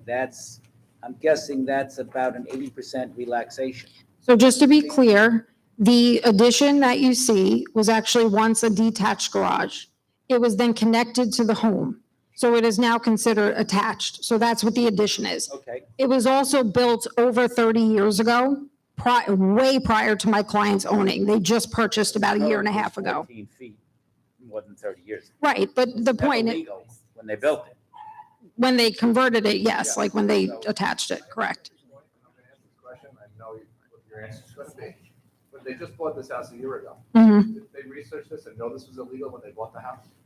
So here's the thing, and in my career, I find this very often. Unless you are specifically a real estate attorney that has experience with zoning, you generally do not necessarily know what you're looking at as far as it being an issue or not. And, well, I have to say I've experienced it so many times. Moreover, title doesn't insure against COs, so it's never a cloud on title. CO searches are just for informational purposes. So it's never something that is as loud and clear as, say, a filed covenant and restriction, where then you know there's an issue. I come across this constantly. But they had a survey when they bought the house a year and a half ago. They saw this was on there. The attorney saw this was on there. can't just come in and say, you know, we bought the house a year ago, we didn't do it. You knew what they were, they knew what they were buying, they knew this was illegal, they had to. I couldn't say. But never looked at it. Right. CO house, good. Right. Yeah, I'm There's a saying, CO that you knew the exists. answer to the question before I asked it, but I'm just making the point. Yeah. No, I understand. I understand. We grant 3.2 feet. Let's say somebody, instead of 14, wants 4.5 feet. How do we say no when we've granted 3.2? So I did speak to Deirdre earlier, and she did point out there was a precedent for just over around 8 feet. The photos that I sent you, the aerials and the street view photos, those do show pretty far encroachments for attached garage and additions. I would be happy to hold this over until I receive back the surveys for these properties so that we could see a comparison. Yeah, I'd be happy to do that. I don't think it's grantable at 3.2. Okay, so let's do that if we may. Someone with support, I think that would be extremely helpful. Yeah, the surveys have all been requested. I just haven't been notified that they're ready for pickup. All right, is there anyone else that would like to be heard on this application? Planning, do you have any comments at this time? There was one 8.4 side yard granted. There was one that was requested for a side yard of 5.13 was denied. There was one that was 3.5, but it was kind of a weird case because it was more so an addition that was going out the back of the house that was already existing at 3.5, so they weren't relating. That side yard, it was an existing one, and it was on the corner property, and A lot of where different. the house was, I couldn't put a garage literally anywhere else because the house was at 3.5. Other than that, there's really no other grants that were there. Deirdre, can you share the address of that particular one? I just want to make sure I'm not going to repeat.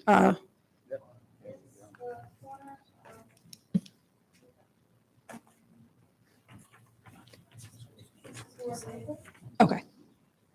I think you may know the answer, but certainly do wait for your own research. Mhm. Precedent that we've granted was 8 feet. We denied 5.5. Right. Like I said, I do want to just wait for those surveys because I feel it's just going to be more definitive for all of us. That way we can hopefully come to some type of conclusion. What's in this accessory structure? Is it storage, is it a garage, is it finished space? It's finished space, yes.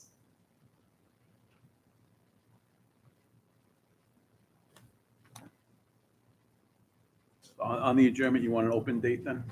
You're gonna Yeah, whatever the next available is, that should give me enough time.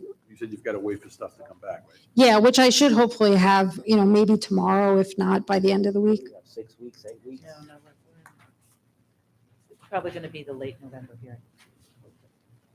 November 28th, probably. November 28th? November 28th? Yeah.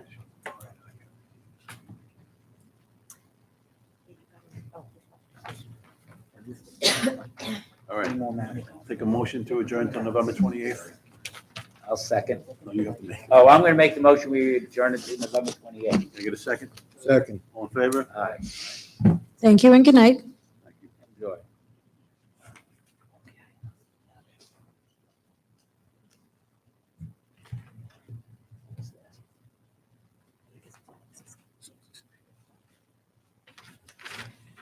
Application number 636-23, Emmanueline Jean-Baptiste. Permission to leave one-story addition, 12.1 by 23.4, having side yard of 3.9 feet instead of required 14 feet, and patio having side yard of 3.5 feet instead of required 4 feet. Residence A District, south side of Chapel Hill Drive, 735.29 feet west of Carroll Street, Brentwood. Hi, good evening. Good evening. If you could speak into the microphone and give us your name and address. Emmanuel Jean Baptiste, 34 Chapel Hill Drive, Brentwood, New York, 11717. Thank you.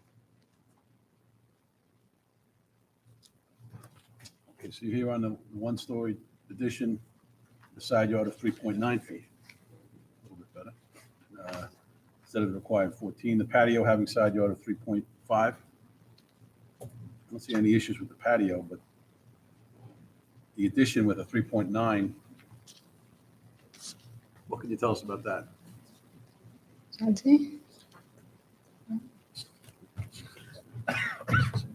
Can I give him permission to talk? No, that was me.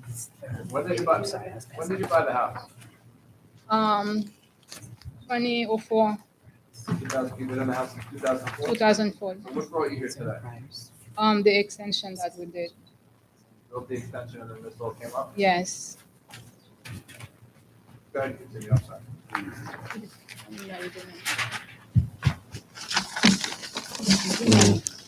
Good evening, Chairman and the board.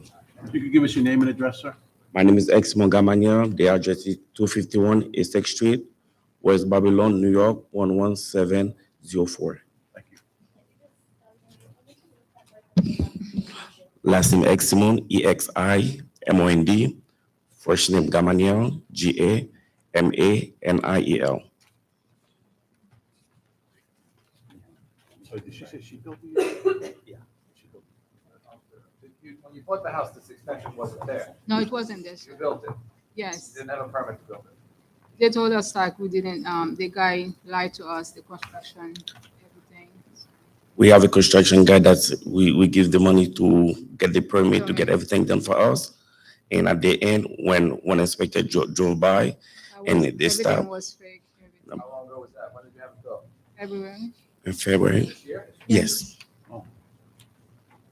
And again, after that happened, and you built it, how did you wind up here to legalize it? Did you get a summons or?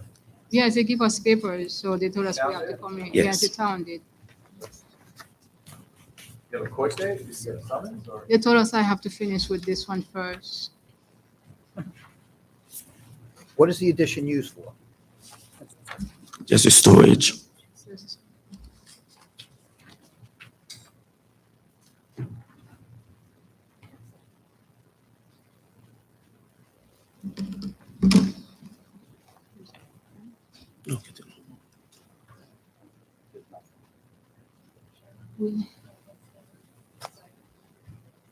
Yeah.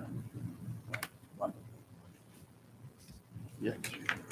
Is it, hold on, is there anyone else who'd like to make a comment on this application? Planning, do you have any comments? There is one case in 2020, it's one story addition was decided 3.3 and was 3.3 was denied.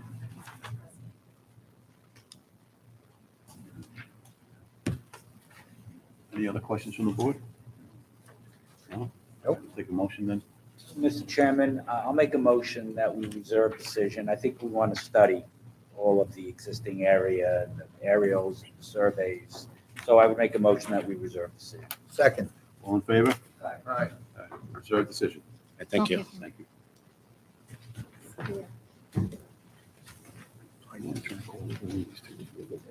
Yeah.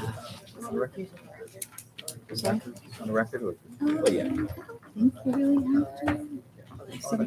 Some of them do, you know, just wanna, maybe wait for me to call it or something. First, we're gonna check and see if anybody showed on the no-shows. I don't think they did.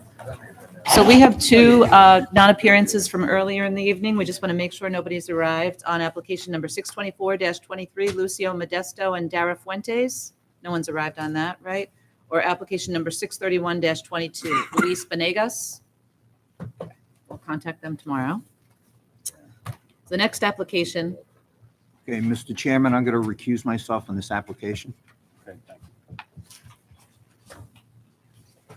is application number 149-23, Michael Hunter III and Eleonora Giacconi. Permission to leave detached garage and attached roofed-over entry 49 by 52 irregular, having rear yard of 5.3 feet instead of required 10 feet, height of 18.2 feet instead of permitted 14 feet, having gross floor area exceeding ground floor area of dwelling by 759 square feet, and to leave driveway having rear yard of 2.1 feet instead of required 4 feet. Residence AA District, west side of Broadway Avenue, 467.81 feet north of Terry Boulevard, Holbrook.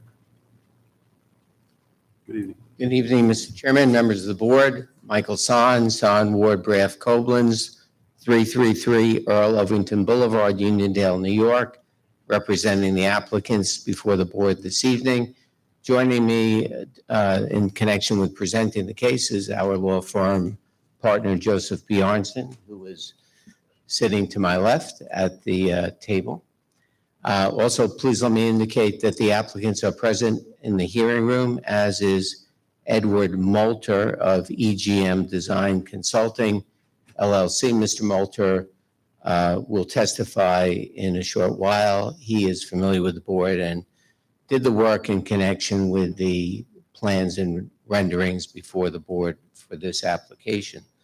Let me begin, if I could, to respectfully request that for the purposes of tonight's hearing, the board incorporate by reference the records of all the prior proceedings in this application, which is 149-23, and the prior application, which is number 472-20. As the board recalls, the prior application granted permission for the addition and alterations to the house on the premises and for additions and alterations to the garage, which pre-existed the garage as now built on the property. So if I could ask that as a motion for approval.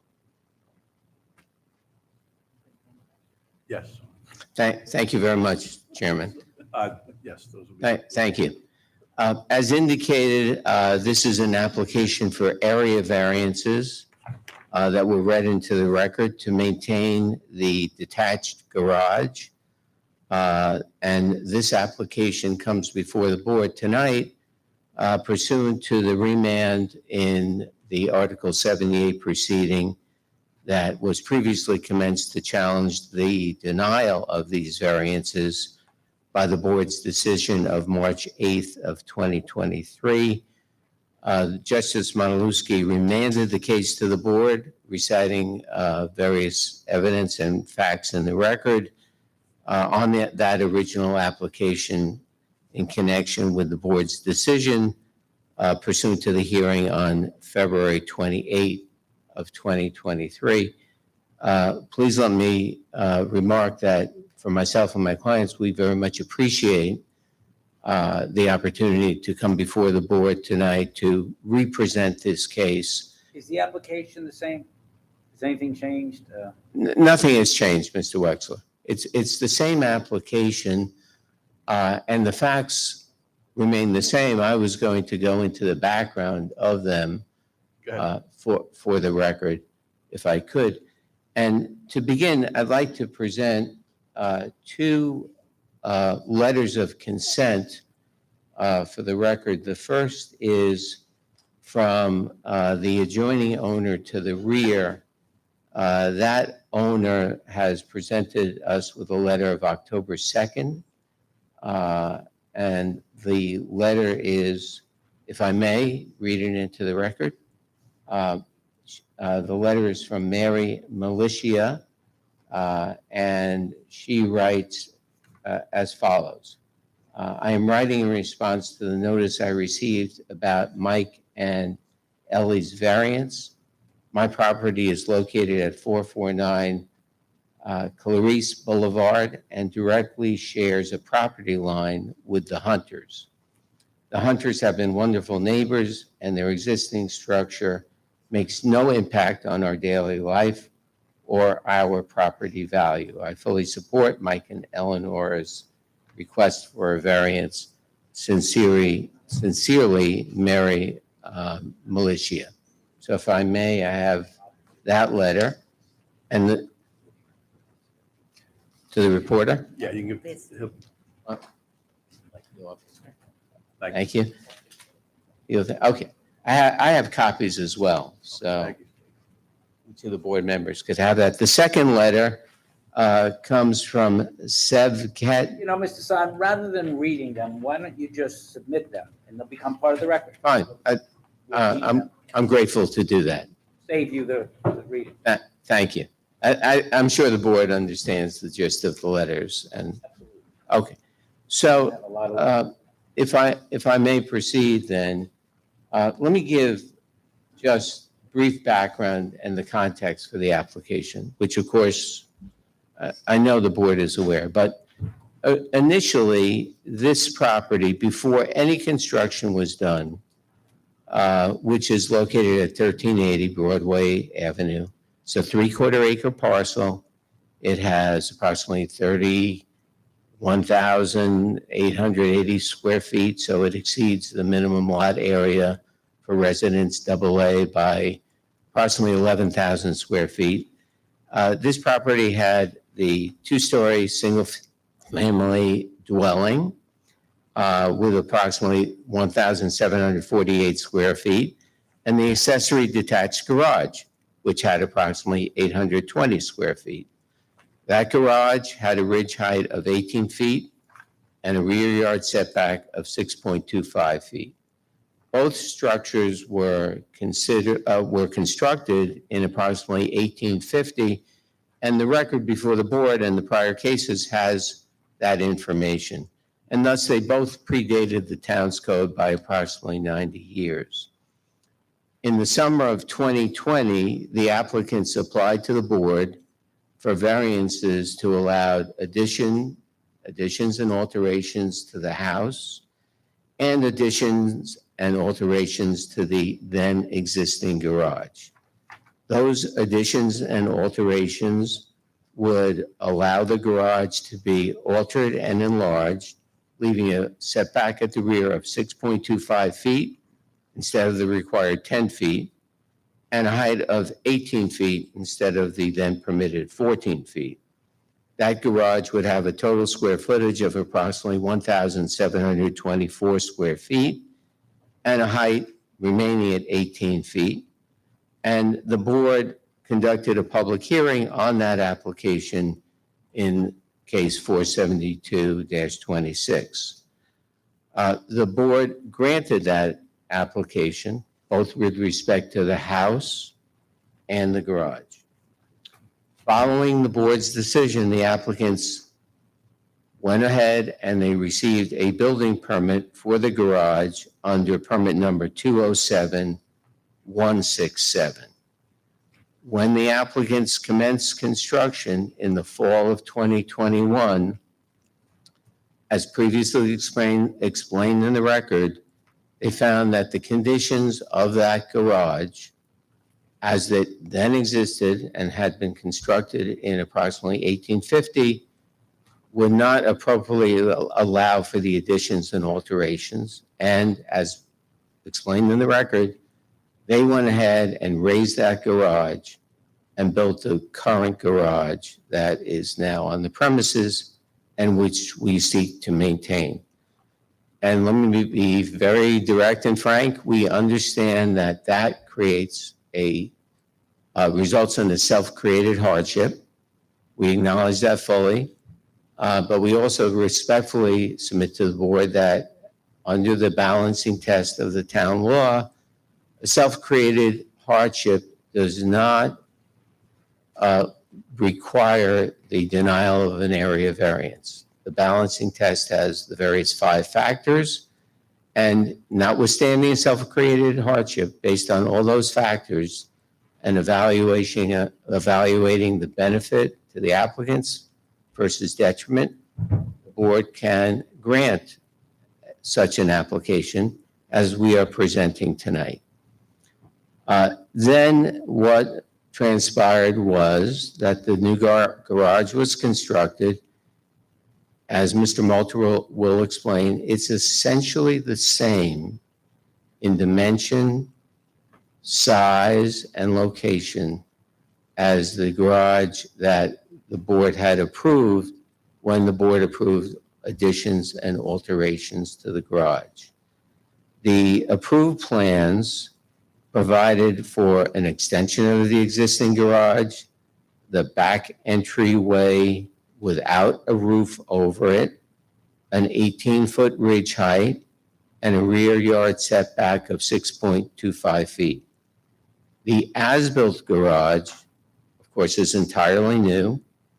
It has a back entryway with approximately 42 square feet that does have a covered roof. It was built with a ridge height of 18.2 feet. It has a rear yard setback of 5.3 feet, varying to 5.9 feet. And it is approximately 84 square feet larger than the garage that was approved in the original application. I have a series of photographs that I'd like to submit to the board that show the current conditions and compare those to the pre-existing conditions before any construction was done, if I may. Yes, please.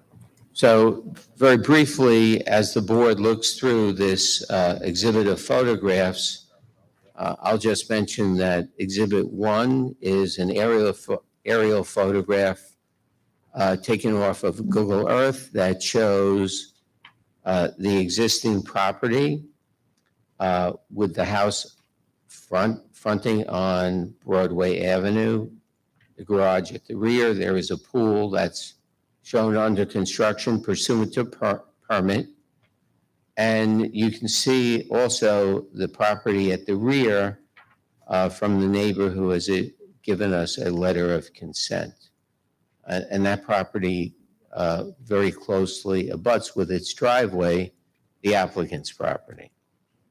The second exhibit consists of various photographs of the elevations of the new garage that was constructed. And respectfully, we think that that shows a very attractive, well-designed, well-appointed, and aesthetically pleasing garage structure. Again, the ridge height is only 0.2 feet higher than the garage that was approved. It is 84 square feet, approximately larger. And the setback at the rear does vary from 5.3 to 5.9 feet compared to the original approval that the board granted at 6.25 feet. But you'll see from the aerial photograph and these photographs that the rear lot line is very heavily landscaped, and there is a fence at the rear lot line. And then under Exhibit 3, because I wanted to be very clear in explaining this application, we have a series of photographs that compare the pre-existing, the original garage structure before any work was done and before any approval was granted to alter it with the new garage. And as Mr. Moulton will explain, had the applicants gone ahead and been able to construct the garage that the board approved, it would have looked very similar to what they ultimately built on the property. The question is, I read the decision from the Supreme Court. Our original decision, and correct me if I'm wrong, because I read it, but somewhat briefly. Our decision said they could keep the garage the way it was if they didn't knock the whole thing down and just altered it to be the way that they want. Is that correct? That's correct. Then the whole thing got knocked down and they started over again. That's correct. And the ultimate decision of the Supreme Court, it seemed to me, was they weren't so upset with the ultimate outcome of our decision, but just the way we wrote the decision, as in not having an explanation of other than being denied. Well, I think Mr. Sullivan, I would disagree with that. I think the court, in rendering its decision and reciting the facts, laid out the facts, the same facts that we're explaining, that the court, while it didn't say what the disposition ultimately would be if remitted, was indicating that all of these factors should go into the balancing test. And I don't think the court was explaining that the board could take any position other than having a new hearing on this, which we are doing now. I disagree only slightly in the fact that I think if the decision, our decision was written in more detail, that the court's decision may have been different. But that being said, still the problem is that they weren't supposed to knock down the garage. They did, and they rebuilt it, and now we're back to it. Doesn't that get us back to just basic land use, which I know that you're quite familiar with? That when you knock or you raise the building, whatever you had, whatever grandfathering or non-conforming you had is lost. And it's lost, and they built it. They knew to come to the zoning board to get the zoning approval. So it's not as though they pure of heart wouldn't have had. They knew about it. And then it was specific in the decision. And then just like that, it's knocked down. It's built a little higher, a little larger, and rebuilt. That, I remember this in my mind, Mr. San, last time, is that you can't do that. And then come back and say, oh, I didn't, and I believe the example, what was told to us by your client is, I had kids and I was distracted. That may be true, but I don't know how we get, once you destroy the property to the ground and rebuild it, you've lost that right that you had. I don't know how we get around that. Well, let me explain it in this fashion. Sure. Our argument and position before the board is that had the applicants come before the board with the garage that's now built, all the same factors that the board took into account when granting the original approval to alter the garage would warrant approval of this garage as it's built, albeit that there was a self-created hardship. But if you examine the record, which I will go into some more detail, the ridge height is only 2.2 feet differently than the original. I understand what you're saying. We all understand the 5 factors of town law. We all understand that self-created hardship. Courts over and over again have said, well, that is not dispositive of the issue.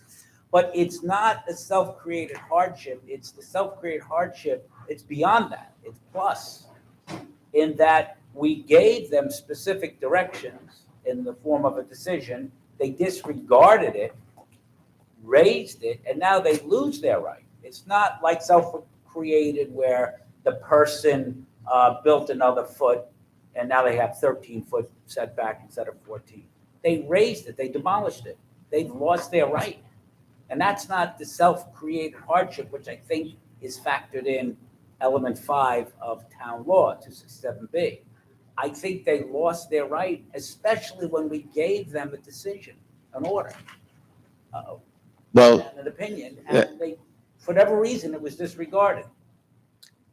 that's where we disagree. I don't think they lose their right whatsoever to apply to the board to maintain a structure that was built improperly. You agree this is a different application than what we granted the first time? This is a different application in the sense that the original application for alterations and additions contemplated keeping that structure and altering it, So when it was whereas they built it with different dimensions than we originally. they're insignificant and de minimis. They were different. They're slightly different. That's correct. We gave them a decision. They raised it, and then they built the new one at different dimensions than they granted at the beginning. I just want to know if that's correct. Slightly different, as we've explained. Why That's didn't they correct. come back to us? I know what you're saying, well, had they, we would have, but I'll give you the time to answer it, sir, but the second thing is, you'll agree with me, if, like, we have bungalows that exist all throughout Islip, built in 1920, there's no way they could ever be built today, when that individual, and that's without benefit of a decision from the zoning board, when that property owner raises that, they then can come back and say, oh, I want what I had. You'll agree with me. It's verboten, it's out. They lost it. Why do we do that now when we've given them a decision and they ignored it for whatever reason? Well, the reasons were explained previously, but the fact that they raised the garage instead of altering it doesn't disable them from applying now, in my view. I understand they can always apply. I get it. Nothing says you can't apply. You could do that. What I'm saying is, what is the rationale for us to grant it when they took it upon themselves to disregard our opinion, raise the building and build it up? So, Right, if this was, that- well, this is new construction, I don't think this would have been approved. And it essentially is new construction. Well, they made it new construction. well, it is new construction, but of dimensions that are virtually the same as you approved. So, No, it's 18.2 feet. well, It's point, existing at what, you said? 18, Right, but We're a is it- couple- Is it the same roof? Is it the same structure?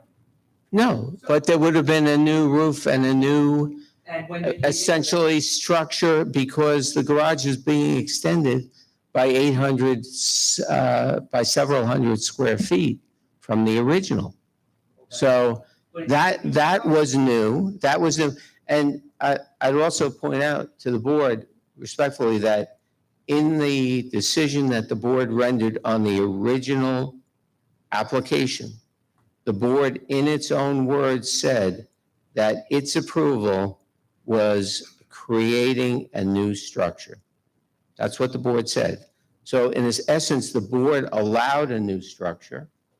Oh, in no, that- that's not, no, hang on, I take issue. We didn't say that. We- That was how the building department denied the application. Yeah, that's how it was denied. We didn't say that, and that's not how we meant it. We didn't say, because we're not shy, we would have said, yeah, go ahead, knock the building down and build a new one. That's not what we said, and that was not the import of that decision. Additionally, I follow up on what Mr. Nicolia said, that had they come in ab initio, we would have denied this if it was new construction. We would have denied this because we don't allow 18-foot heights and the size of it and the proximity to the property line. And that's exactly what it is. It's now new construction. They made it new construction. That was their act. But the original was to alter and extend, and this is, so a large part of what the board approved was entirely new. So what I'm suggesting to the board, and I think quite appropriately, is that this application incorporates that extension and yes, a rebuilding of part of that old garage. But if you look at the factors of what the setback was, what the height was, where the garage is located, what the square footage is, how it relates to the other properties, what's there now is no different for zoning purposes than what would have been there had they followed the board's original approval, albeit they didn't, which we acknowledge.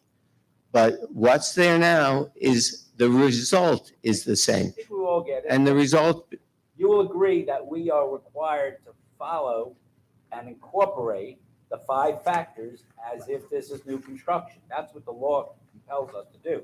And there's umpteen appellate division cases that say that. We have to treat this as, we understand your argument, but we have to incorporate, which we will, the 5 factors as if it's new construction. so in that regard, as I'm explaining in our view, Sure. and I think the board should adopt this, that all the reasons cited by the board when it approved the original alteration and addition under the town law warrant granting approval for this garage as it's built. Why? Okay, so first of all, when you compare what's built to what the board approved, as Mr. Moulter will explain, there are de minimis differences.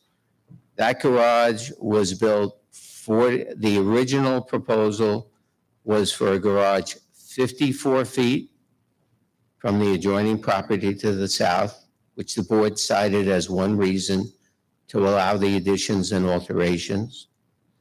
This garage as existing is 53 feet, 4 inches from the neighbor to the south. The garage that the board allowed to be altered would have a ridge height of 18 feet. The ridge height of this garage as built is 18.2. The rear setback originally was going to be 6.25 feet. The rear setback as built is setback that varies from 5.3 feet to 5.9 feet. And the expansion is, albeit 84 square feet larger, but in the context of this application, where it's situated on a property that is essentially 11,000 square feet in lot area larger than the minimum required, that has no negative impact on any property. Also, if I could, the clear benefit to the applicant is apparent to maintain this existing garage. And in this case, there is no detriment.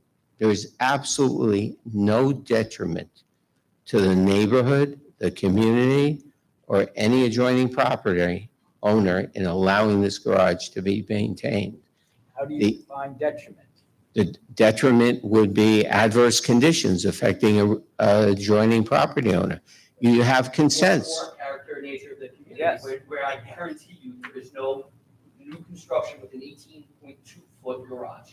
And If don't- I'm wrong, I will apologize. Well, Don't, and haven't. But that is the community, that is the character Yeah. and nature of the community. That is the detriment. And hasn't the courts instructed that is a factor of detriment? Well, Yeah, it's like when somebody builds a deck that's 5 feet closer to to the yard or the property line than it should be, we get it. It doesn't take the community and put it in utter chaos and turmoil. We get that.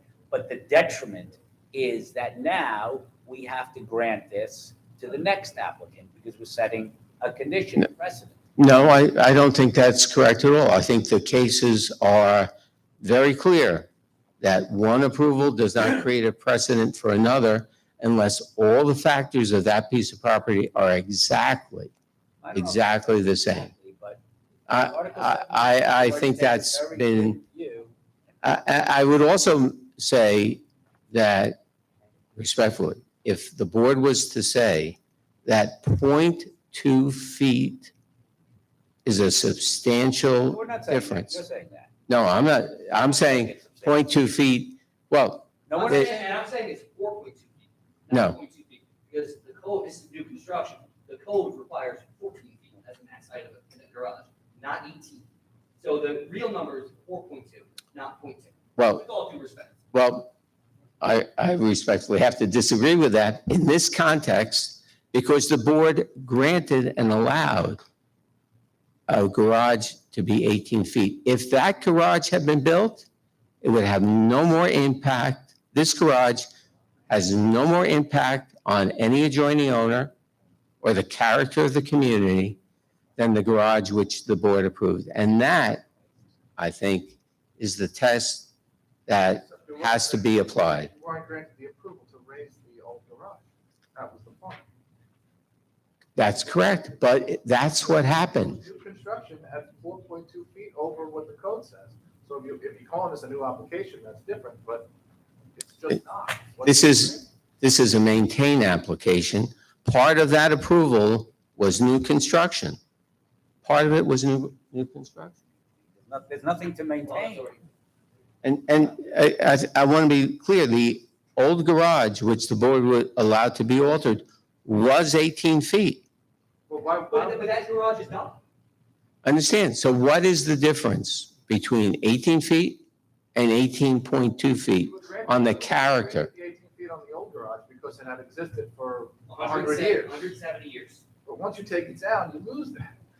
So going back in time, if the applicants had come in and said, we found adverse conditions and we now have to not just build a new addition to the garage, but we have to rebuild the part that prior existed. Before they spent that And money to do that, they should have come back to the board. I understand that. We can't answer that without having that actual fact pattern in front of us with testimony about what's wrong with it. That's, you're putting a half hypothetical in front of us. But that's exactly, But to answer your hypothetical, speaking for myself, if the applicants had come in and said, listen, we're gonna knock it down because there's termite infestation, we wanna build it, we probably would have denied it. We would have said, no, we were giving you the consideration because it was 100+ years old. But now it's not, now it's new construction. So to answer your question, Had they come in and said, we need to knock it down, we want to build the same thing, we would have said no. Well, I don't think you can presuppose that to be the result, since the board found that the garage that they proposed to alter would have the same characteristics as what the board approved. And if that garage had no impact, no adverse impact, this garage has no adverse impact. It is not a substantial variance in the context. Let me ask you just a very simple question. Do you have any precedent, right, for a new, not a vested right situation, but new construction? Do you have any precedent? Well, the precedent is the board's prior approval. The board's prior approval. New construction. Right? No, it was not a vested right. It's been there since 1850 at 18 feet, presumably. Yes, but the board allowed more construction, new construction at 18 feet. No, we did not. We did not. I think the record, Just to answer the question, you don't have any precedent on allowing new construction on 18?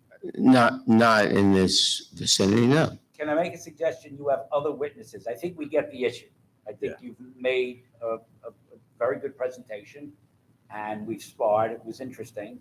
I think you have other witnesses, and maybe a good time to call them. Let me call Mr. Moulter, and then if you allow me, I will sum up after his testimony. Sure. Sure. Okay. Mr. Moulter.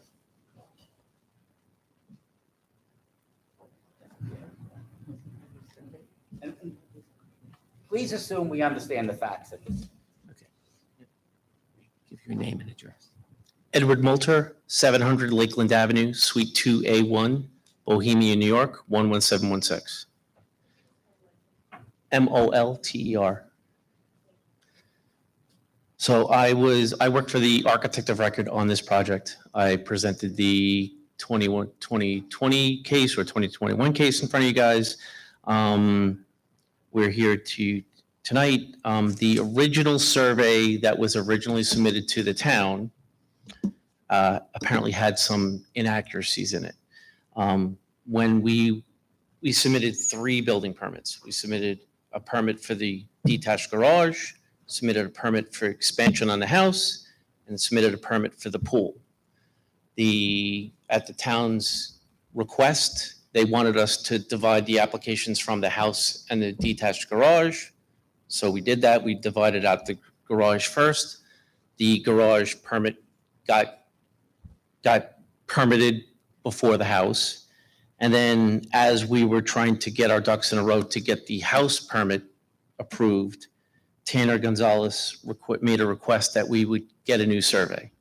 So that's how we became from the difference between rear yard setback of being 6.25 feet to 5.3 to 5.9 feet across the back of the new survey. And then the survey commented that the old survey had some boundary issues. The garage was expanded by the 84 square feet, as Mr. San said. The original bump out that we proposed was 25.1 feet by 29.1 Just out feet. of curiosity, since you were involved, they had a zoning board decision which laid out certain criteria. Yep. They weren't suggestions, they were directives. Why didn't they build it the same size? If you're going to build it without benefit, if you're going to build it adverse to our opinion anyway, well, why wouldn't you make it the same size? I believe what happened is that they waited so long for the garage permit to get approved because they were told that that you guys had 62 days to make your decision. I think Mr. Hunter waited 9 months before he actually got the permit Okay, so approval we on the waited garage. 9 months, he had the zoning board Correct. decision. It still doesn't explain, and since you're the architect. And they were, Why did they build it? I was larger? never called when the issues they- with the foundations and the At some point termite damage were. between now and back then, you must have said, scratched your head and said, why'd you build it larger? Why don't you just build the same thing? If that's all you wanted. What did they say to you? Well, where it grew wasn't the area of where we had the problems with the rear yard setback. What did they say when you said, why didn't you build the same size? I can't understand. we have a lot of things like, as I said, oh, I was tending my baby and I didn't realize I knocked it down. Right. All right. And we built it larger. I'm just trying to find out why. I guess I can't attest to it because I wasn't there. Okay. Fair enough. I will take any questions if you guys have. Any other questions? No, thank you.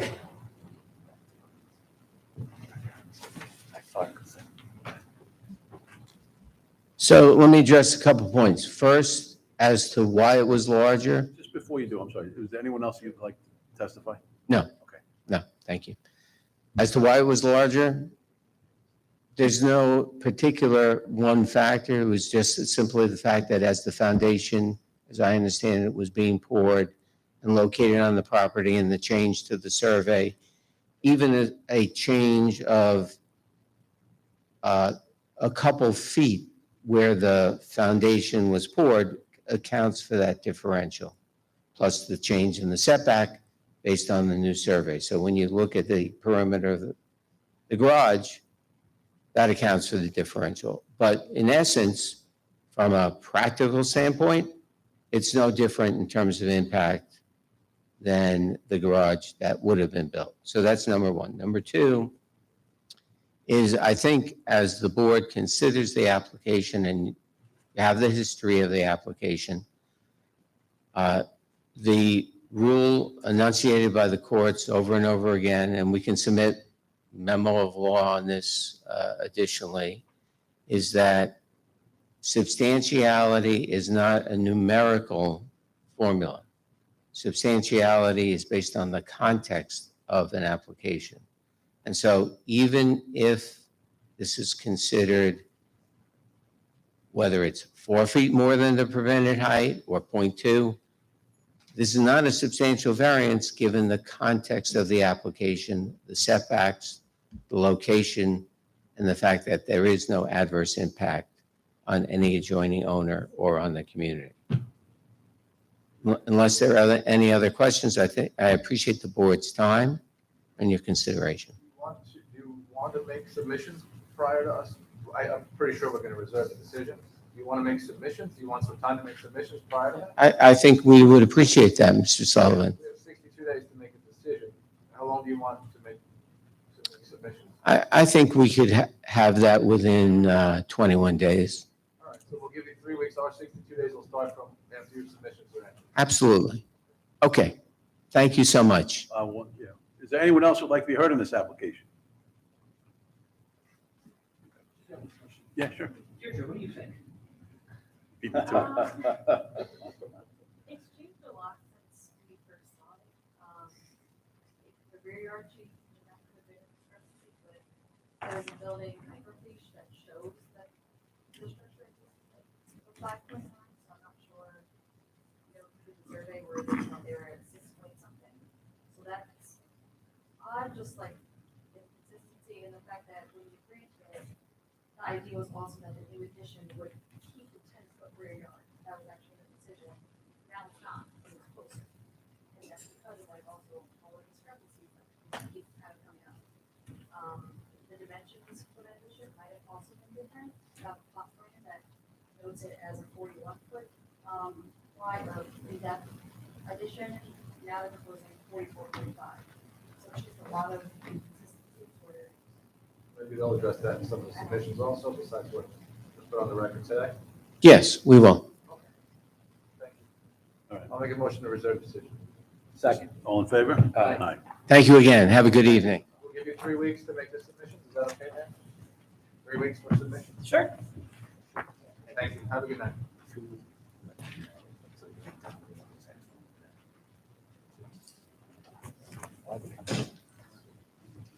Okay. Yeah, they did. Good job. You did a good job. I was like, I'm gonna this find out. one's okay. You worked hard. We just start off. This is the one that we thought I may have looked from. Dan's running, Bonnie, maybe I will too. This is mine. Would everybody mind if we, does anybody want a potty break? Oh. Do you drink? No, I'm good. Just saying, honey. Thank you. Just saying, you have to keep drinking water.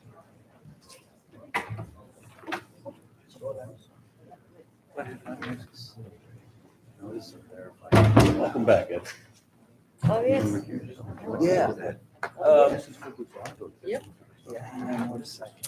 Diner, I think? Oh, yes. It's the same. You'll be working on some papers. Maybe, I don't know, if y'all sign it to me. Let me find out. Let me find out.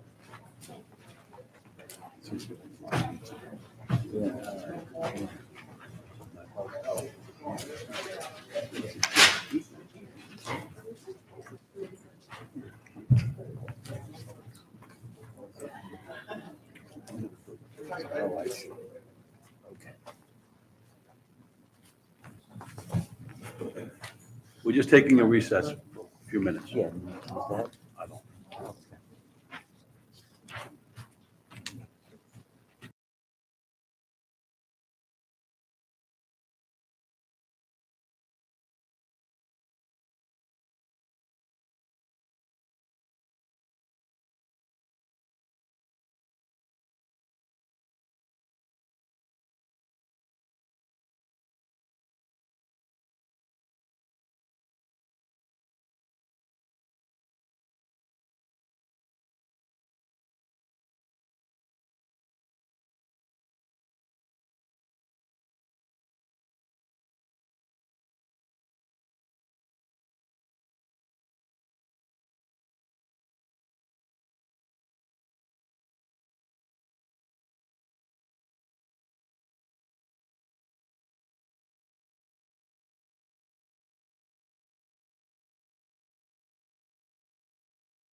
637-23, Kenneth Smith.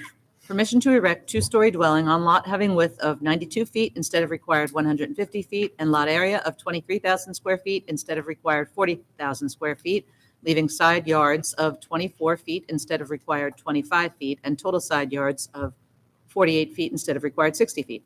Residence AAA District, west side of Lawrence Lane, 100 feet north of Manatuck Lane, Bay Shore. Good evening, Mr. Chairman, members of the board. For the record, Joseph F. Bazell, Blandiver and Visconti, 535 Broad Hollow Road, Suite B4 in Melville. Buzzell. Thank you. Mr.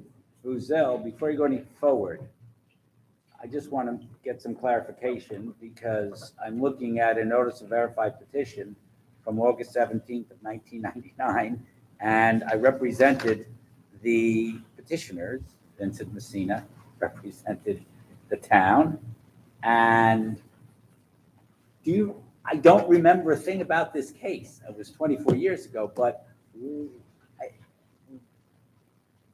what relationship do Joseph Corso, Helen Corso, Robert Margolin, and Freddie Margolin have with the instant application property? They were objecting neighbors the last time. They filed a 78. You represented them challenging the approval, and the court dismissed the petition. You don't have to remind me of that. I actually wrote in my outcome. The outcome was a product of the case, not Mr. Wexler's abilities. A lawyer can only be as good as his case. Okay, based on that, I think it's probably wise that I recuse myself since I did sign the pleadings. So Wexler recuses and goes home. Can I leave? Okay, thank you. Thank you. Have a great night. Yes. Yeah. So long, board. I understand this would be a long application. Yeah, we're gonna Enjoy. call you, so don't go to sleep. What side of the Civil War were you on, just so we know? We'll be finished by 1 a.m. The application is a reapplication after the expiration of variance relief previously granted by the board and upheld in court. The prior application was made by Kenneth and Lisa Smith. It is ZBA number 205 of 99. It was approved July 6th of 1999.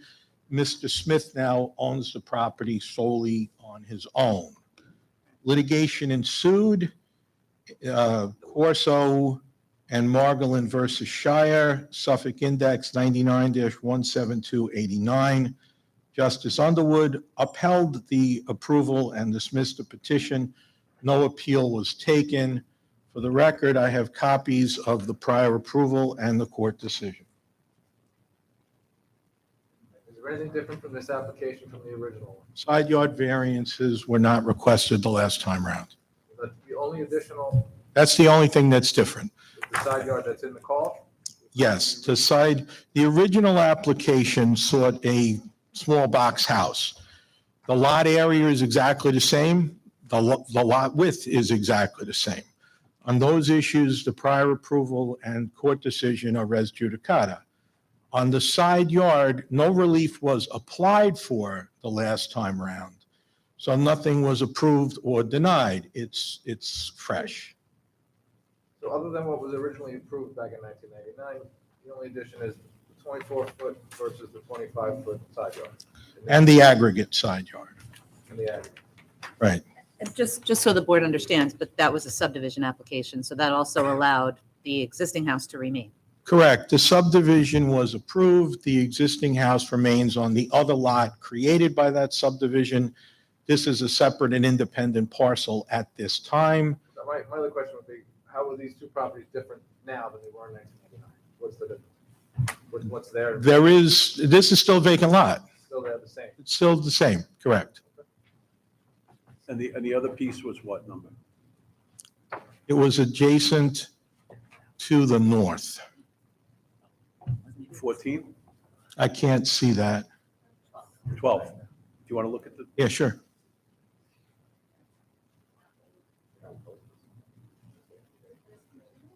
Yeah, that's it right there.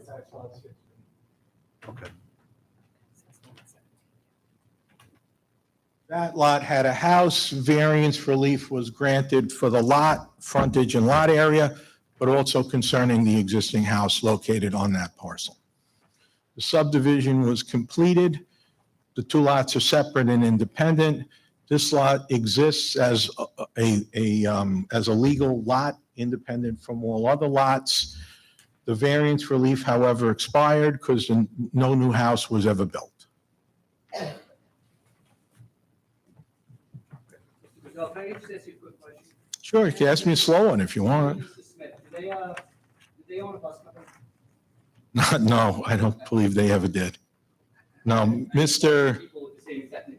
Smith is not an uncommon name. And at least they're married though. I'm not sure they still are, but I know Mr. Smith was a real estate broker. One more question, I'm sorry. What was the delay that caused our previous decision to expire? What took them so long? After it got out of court, there were issues personal to the applicants. I don't believe they're still together. I don't know what their plan was. I wasn't involved at that time, but the house was never built. The lot was never sold. Mr. Smith owns it now. Just missed it. Yeah, just Mr. Smith.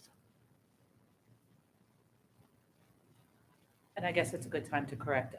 The decision said it was lot 17 and 18. So is it possible that Mr. Smith, the house that we let remain was to the south, not the north? I suppose that is possible. Does the decision reference? Yeah, actually it says, well, that's incorrect. It says southwest corner of Lawrence Lane and Manatuck Lane. If anything, that would be the Yeah, northwest. that would be Oh, boy. north corner. That must To the northwest. No.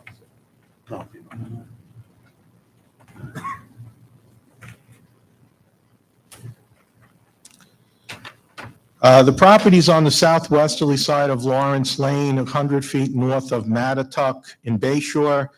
It's rectangular, 92 feet of width, 250 feet of depth, 23,000 square feet in lot area. It's level in grade. While there's water nearby, this lot has no wetland or environmental sensitive property.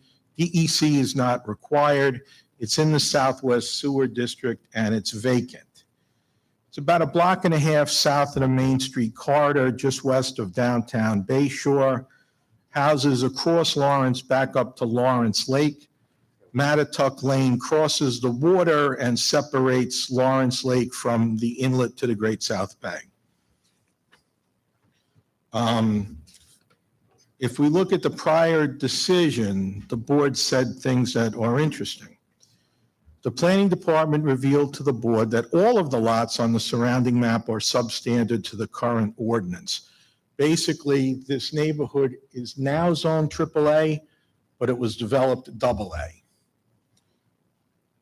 The property adjoining are two parcels, 94 by 250, and you have one that's 100 by 250 directly across Matatuck to the east, 100 by 250-foot lots. Across the street, there is a 100-foot lot. On Matatuck and west, there's an 80 by 200. There are two parcels, 100 by 250 at the corner of Matatuck and Lawrence. There is no question that this area did not develop in the 1-acre residential zone that currently exists. And what is proposed would be keeping in the nature and character of the existing area. The board finds that the hardships here are not self-created since the other lots in the area were created years ago. I would add to that, at this point, this lot exists because it was created by that prior approval and by subdivision.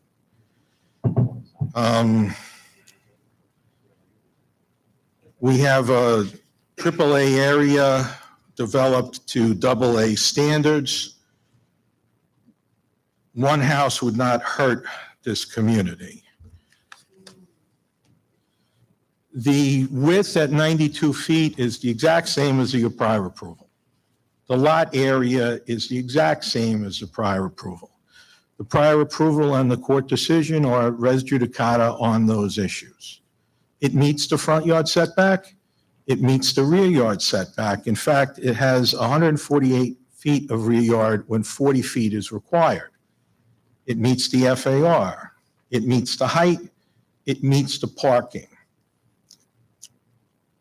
Side yard, as I said, is the only different. But side yard setbacks for AAA, which is what we're dealing with, were designed for bigger, wider properties. The side yard requirement for AAA is 25, again, designed for a bigger property. Here we have 24. We're 96% compliant, 1 foot or 4%, which is clearly de minimis.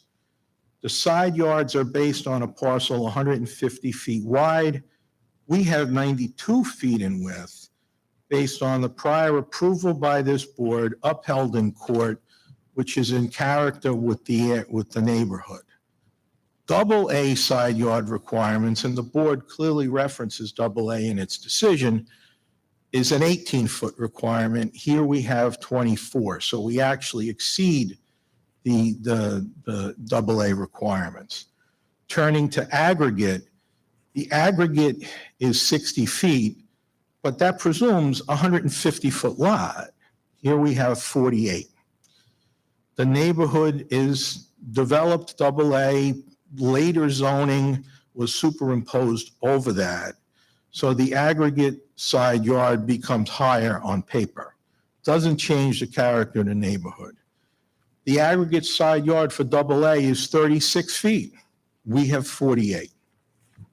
And even as to AAA, the individual encroachment towards anyone is only 1 foot. The reason that the side yard variance is requested on this property and not the others is because the last application basically plotted a very small box. Such a small box would not be in character with this particular community. This is a neighborhood of nicer homes. An inline box would not be in character, and it's respectfully submitted that the house would have more of an impact on the community character than the aggregate side yard, and that's what we're really talking about. But even of the double AAA standards, we are still 80% of the requirement. May not be de minimis, but still small, particularly considering the individual side yards are 96% compliant, and the neighborhood was built to double A zoning, which only requires 36. Again, we think the side yards should be approved, and the prior relief as to lot width and lot frontage is governed by the prior approval and the court decision. If the board has any questions, I'm happy to receive them. Anyone have any questions at this time? No. Lanny, do you have any comments at this time?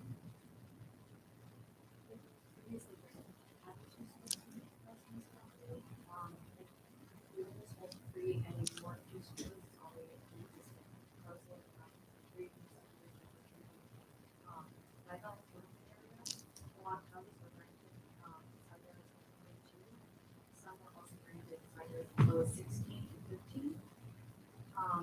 And a lot of properties are not, they're not up to triple A zoning. They're all double A zoning, max 20,000 or 20,000. Some are just 20,000, this is 23. We would like to on three estate. There's lots that are smaller than this one. There's lots of stuff. And they have, I don't think they can create. All right, Mr. Bazell, if you let us, I'm sure there's a few people who'd like to speak. If we could just ask you to come up, state your name and address one at a time. How's it going? My name is Nicholas Burns. I bought 16 Lawrence Lane from his client. B-U-R-N-S. B-U-R-N-S. So, directly next door. North.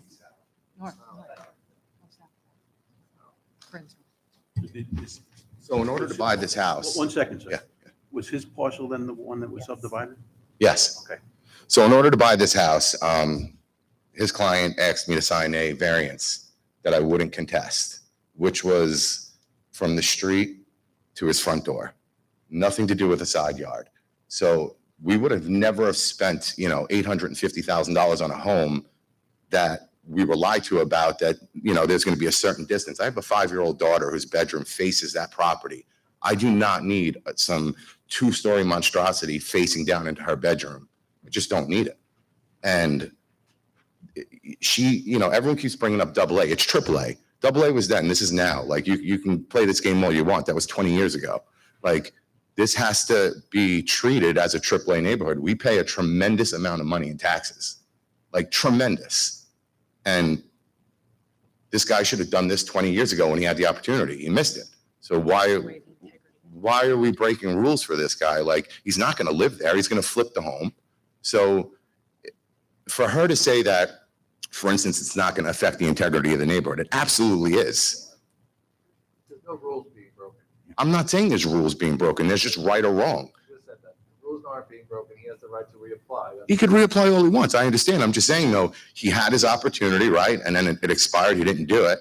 And now he's reapplying. But now he's reapplying while it's a AAA neighborhood and it's not a AA neighborhood. So the rules kind of have changed. You know, it's been This is an Oxford AAA. trying to take a record. It's been AAA for 60 or 70 years. Oh, has it? It was, yeah. Okay. It was AAA at the time of the application in 1999. Okay. So anyway, my point is that there's that little piece of property is not going to sustain a big home like that. There's a beautiful tree that's probably, I don't even know how old, but that's right in the center of, like, it's, if you see, the whole block is lined with these trees.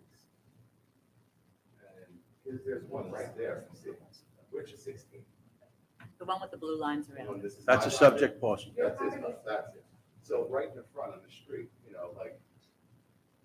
More lines.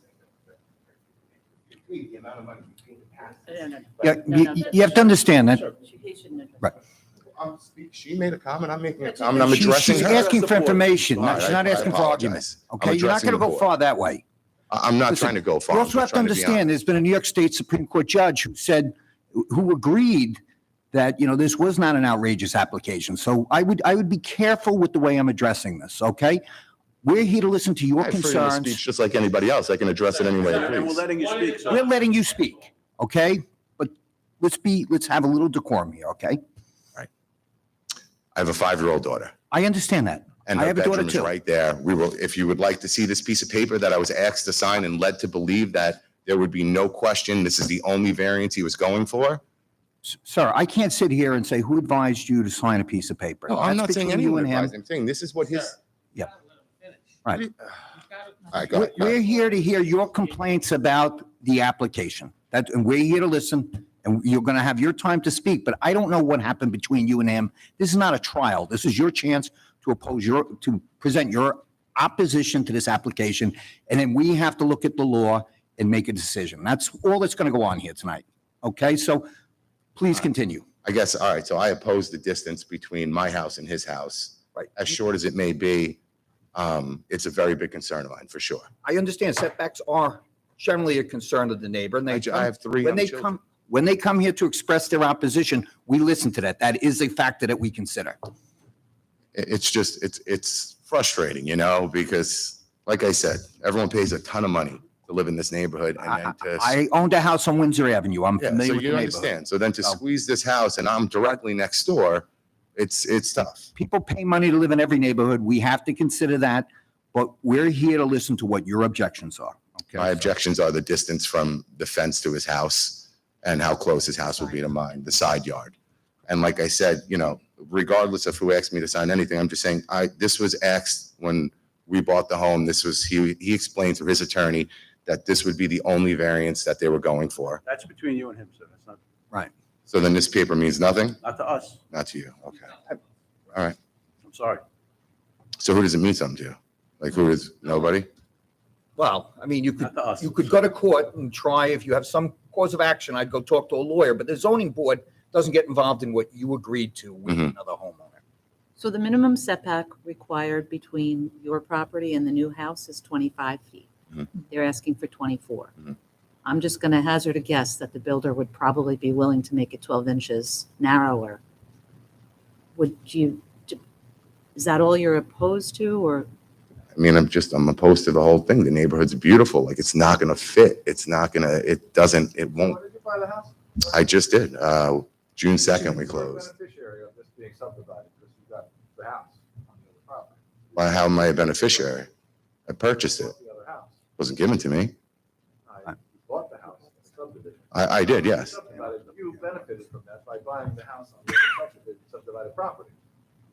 And you should have been, or maybe weren't aware, but the decision from 1999 about what could happen on that property was out there. I wasn't made aware of anything, so Yeah, I'm not saying it was a mistake or anything, I'm just saying that decision was out there. You benefited from the subdivisions of the property because you bought the house on the second subdivision, when there was a decision out there about what could be done with the property next door. Right, but I was also under the understanding that he missed out on his opportunity because he didn't. True, but he has the right to reapply, which is what he's doing now. All right, so I guess what I would say then is that just because, they made the decision back then doesn't mean that the same decision has to be made now. Arguing with you, I'm just. You know. the way things are. Yeah, I guess bottom line, I'm opposed. What am I gonna do? Ma'am, would you like to say anything? Okay. Is there anyone else who would like to make a statement? Please come up one at a time.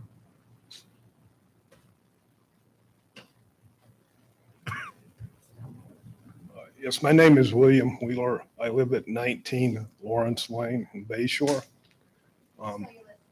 Wheeler. I'm sorry? Microphone. Okay, thank you. I'm hard of hearing myself, so do the same for me. I just want to talk a little bit about the history of the property. I am on the executive board of the Oconee Association, but I am here just speaking as a homeowner today. I'm 4 houses down from the affected property. Oconee was developed in the 1920s, and this part of Oconee was developed in 1923, 25. There were 4 lots between West Lane and Manatuck Lane on that side of Lawrence Lane.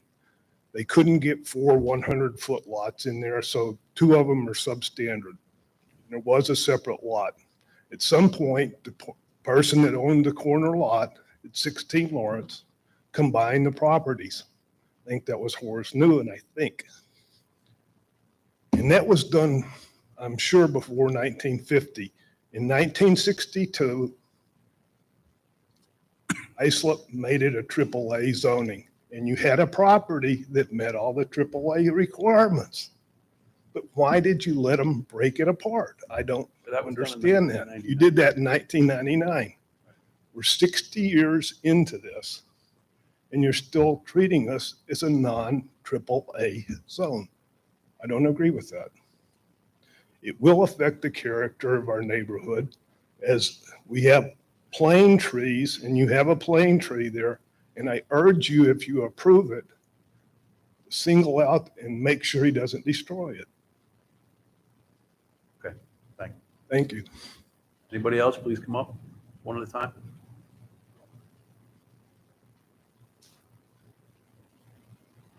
Good evening, members of the board. My name is Dante Grover, live at 28 Garner Lane, Grover. I moved into that home about 9 years ago. I lived in Nassau County my entire life. My last home was in Rockville Center, and I work in Freeport. To get from Rockville Center to Freeport is 5 miles. It took 25 minutes to go 5 miles. Nassau County became Queens. Decided to move out to Bay Shore. Decided to buy in a AAA neighborhood. So I pay coming in. AAA neighborhood is because it's a more secure neighborhood. It has certain requirements that are supposed to be met in order to develop here. That's why I buy here. You go ahead and you say, okay, this is all AA. All those other homes are AA. It doesn't, to me, it doesn't matter. What difference does that make? I bought in a AAA. You go ahead and you grant this application. Everybody's home becomes less valuable because now you're bringing us down to what he's saying AAA is what that area really is, but it's not. AA, excuse me. You have an individual here who wants to flip that home. He's doing this for profit. So he's going to make money and devalue everybody else's home that lives in that area. Does not seem that's really fair. I heard that gentleman say, oh, it's only one home. It's not going to affect the neighborhood. When I moved in here 9 years ago, I could pull down Montauk Highway and park anywhere on Montauk Highway. 9 years later, I have a hard time finding a parking space in a municipal parking lot. One home makes a difference. It's like water dripping on porcelain. You don't think that it makes a difference until you come back and you go, oh, there's a stain. And then you come back and eventually it's worn through. And you say, well, how did that happen? It happened one drop at a time. It happens one home at a time. One home makes a difference. I moved here because I don't want to live in Queens. I moved to a AAA neighborhood because I wanted to be secure in the surroundings. To go ahead and to grant this application, just because it was done in 1999, and now he's altering from what the original application was, admittedly. If there's any grounds that this board could not grant this application, I would appreciate that you do that, because I moved from where I was to be in a nice area. You water it down, and what's to stop? You say, okay, it's 92 feet. Mr. Wheeler has got 108, maybe 200 feet wide. What's to stop him from knocking his home down and say, oh, they just granted a 92-foot variance over there? I understand what you're saying. There are some legal considerations. There's a prior board decision, as you indicated. There's also a court decision. So when we make a decision, we have to see that it's going to be upheld, that it's going to be a decision that we're just not going to get reversed by the court. So there are some things this board is going to consider, and that's part of it. I understand all your concerns. That's a concern that we hear all the time. People don't want traffic, but we have a new hospital in Bay Shore. We have parking. The businesses are How doing about better. apartment buildings? All of that. A lot of apartment Oh, my buildings, God. but they're needed. People are moving into the neighborhood. However, this is a different application. That's not what we're talking about. And we are mindful of what you're saying, but you have to understand that this board also has considerations that it has to consider, in that we're not going back to the Supreme Court just to be reversed in a short period of time. And that's something that I think we're going to have to take a mindful look at. No, I understand the court decision, but it's not the same application. And I've also owned. Very close. I've also owned properties where I've had commercial zoning and the town comes in and they change the zoning after my purchase, and I'm abided by, I have to comply with that zoning. That didn't happen here. That didn't happen here. The problem is we got to go back to court and tell the judge, even though all the circumstances, with the exception of the small setback issue, everything's the same, but, 1999, it was good, and now it's not any good. That's a tough spot to put the town in. I'm not saying I haven't decided how I'm going to vote on this. I haven't talked to my colleagues, but there's going to have to be a lot of reasoning, especially legal reasoning, as to why we're going to make the decision we're going to make. And it's in this case, this is really a legal case as much as it is a factual case. No, I understand that. And I know that frustrates people, but I'm sure there's case law around this, and the town attorney's office is here, and this is something we're going to have to consider. Okay, appreciate it. Thank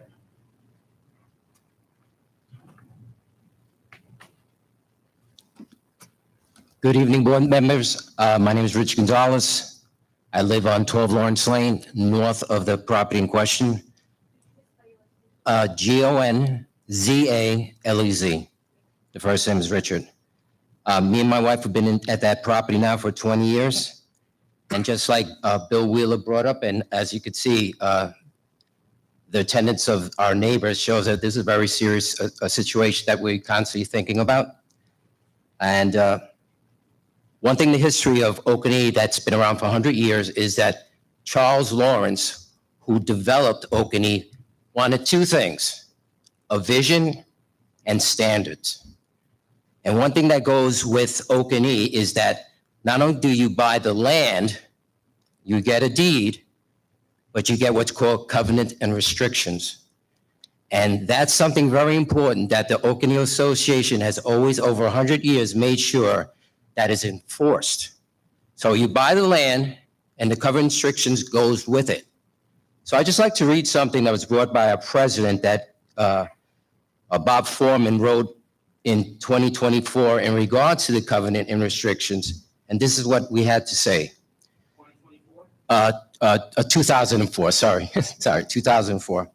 It says here, we as an association will be advised by council that the covenants and restrictions remain effective even if a lot is subdivided. And if failure to enforce any of these covenants in the past will in no way preclude them from being enforced into the future. And that's why we're here. The covenant and restrictions that goes with the land needs to continue to be enforced. And that's what we're bringing to the board. When you come to make a decision on this property, keep these things in mind. But thank you for letting me speak. What are the covenants and restrictions say? There's plenty of them, and one of them was brought by Dante's, is now, it's a AAA community. So since 1962, we were looked at as AAA, and that's what we're looking at. We're not AA, we're not back in 1923. Let me ask you a question. You live to the property right to the north? Yes, Your property doesn't apply to AAA. well, it was built in 1923. But what about any additions that any of your neighbors have done? They haven't had to hold the 25 and 35-foot side yards? Yeah, but as I said, these properties were built then. What our standards now are 2023. Yeah, Yeah. I'm sorry. I meant additions to the home. Yes. Additions to the home that have been done over the years. 'Cause Right. the board has viewed favorably those variance requests for your neighbors when they want to put additions on their homes. Right. But just to mention, these are things to take in consideration. As we said, it's a AAA, and we want to keep the neighborhood as it is. But thank you very much. Next, please.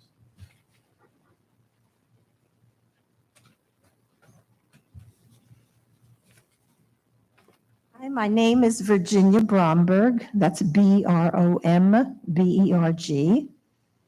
I live on Lawrence Lane, 22 Lawrence Lane, and I live actually 2 houses down, or 3 houses down from this request. You can lower the microphone. Oh, down, thank you. I guess everyone else has been taller. I understand everything legally you're saying, and I really don't know anything about legal stuff. So what I want to say right now is I've listened to all of your legal, what you've been saying. What I'm going to say now is more emotional. I was born and raised in this house. My parents bought the house that I live in now in 1946. I even know the people that lived in that house were the Clarks. They had Gil Clarks. My sister knew their daughter very well. They were in the same class in high school. My father, someone here tonight even sent me a picture of my father being on the basketball team in Bayshore High in 1923. So we have lived in this house for a very long time. And when the lawyer was speaking before, saying that it wouldn't matter to this community and that this would be doing no harm to the community, it was like a knife pierced me. I'm sorry I'm so emotional, but that really is the truth. My mother and father would just have, well, they would have been very upset to hear that. And seeing my father's picture in 1923 just made it all come together. So my plea to you is, I can't say anything about the legal stuff, but it's more emotional that we should keep the AAA, the beautiful lots that everyone have. That lot up there, I know maybe legally you're saying all these measurements. It looks very small. And like everyone has said, it's that very beautiful tall tree. It looks a very small area, and what my neighborhood that I grew up in was larger lots, and it's very beautiful and very welcoming. And okay, I'm getting too emotional. So just want to say that what that lawyer said pierced my heart when he said that this would not matter to our community. It does matter a lot to a lot of people who love this neighborhood. So that's all I'm pleading for you to listen to what I'm saying. I'm listening to what you're saying legally, and so I put this out to you. Thank you very much. Thank you.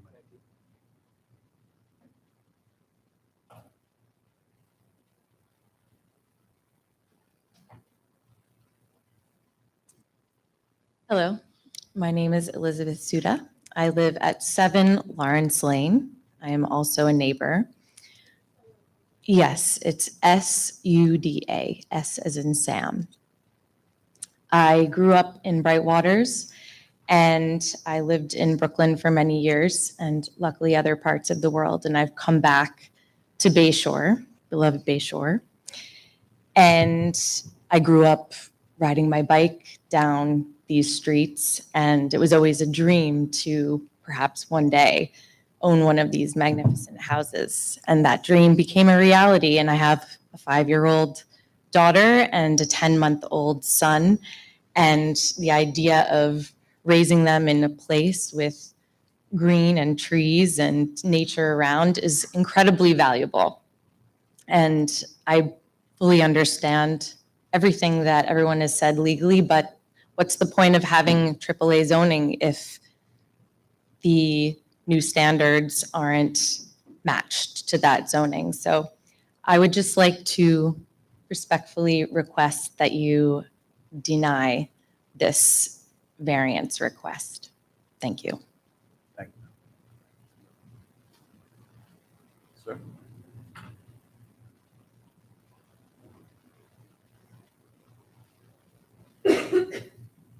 Lift it up, right? Absolutely. All right. Paul Rouleau, I live at 20 Lawrence Lane, which is the southwest corner that was, I guess, mentioned earlier, but directly next to them, and then it's the property in question. ROULEAU. I just want to go on record and say that I oppose it. The variance, I just think it doesn't fit.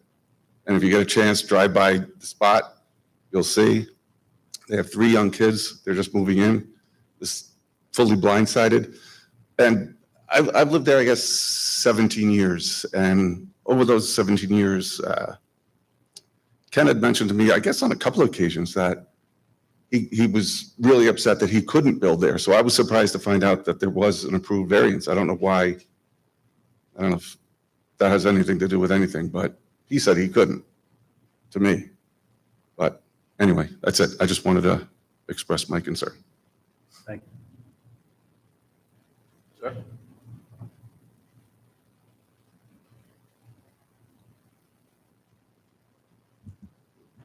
Hi, Peter Boyle, 9 Lawrence Lane, Boyle. I just want to go back to the paper that Mr. Burns was talking about, that was signed, and you said it means nothing.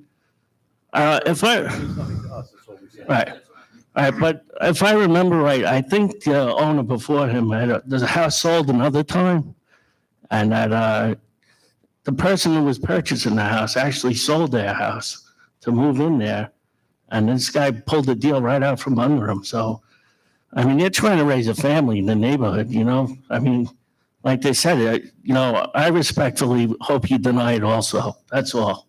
Thank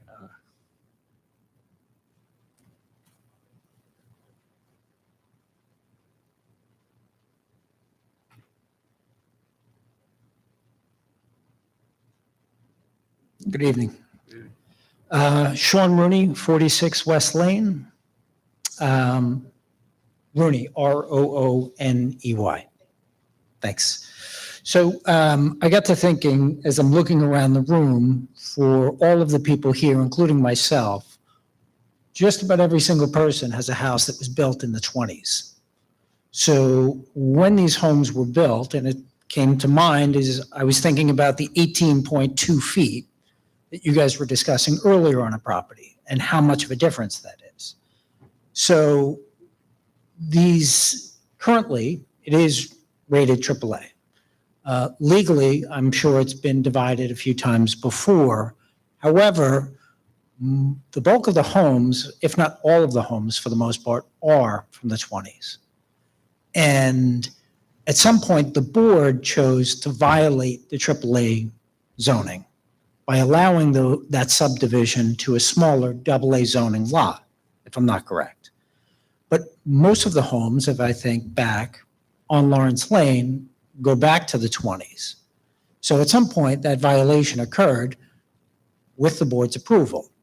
It's So, not a violation, it's a variance. well, regardless, I'm not a lawyer and I It's not a don't, violation. I understand. You deviated from the original plan. And I'm not a lawyer, so, but I do understand that this is an even smaller lot than most of the others in that particular area. So I just want to say I'm opposed. I appreciate your time, and it doesn't fit the character of the neighborhood. Thank you. Thank you, sir. Is there anyone else would like? Yes, sir, come on up.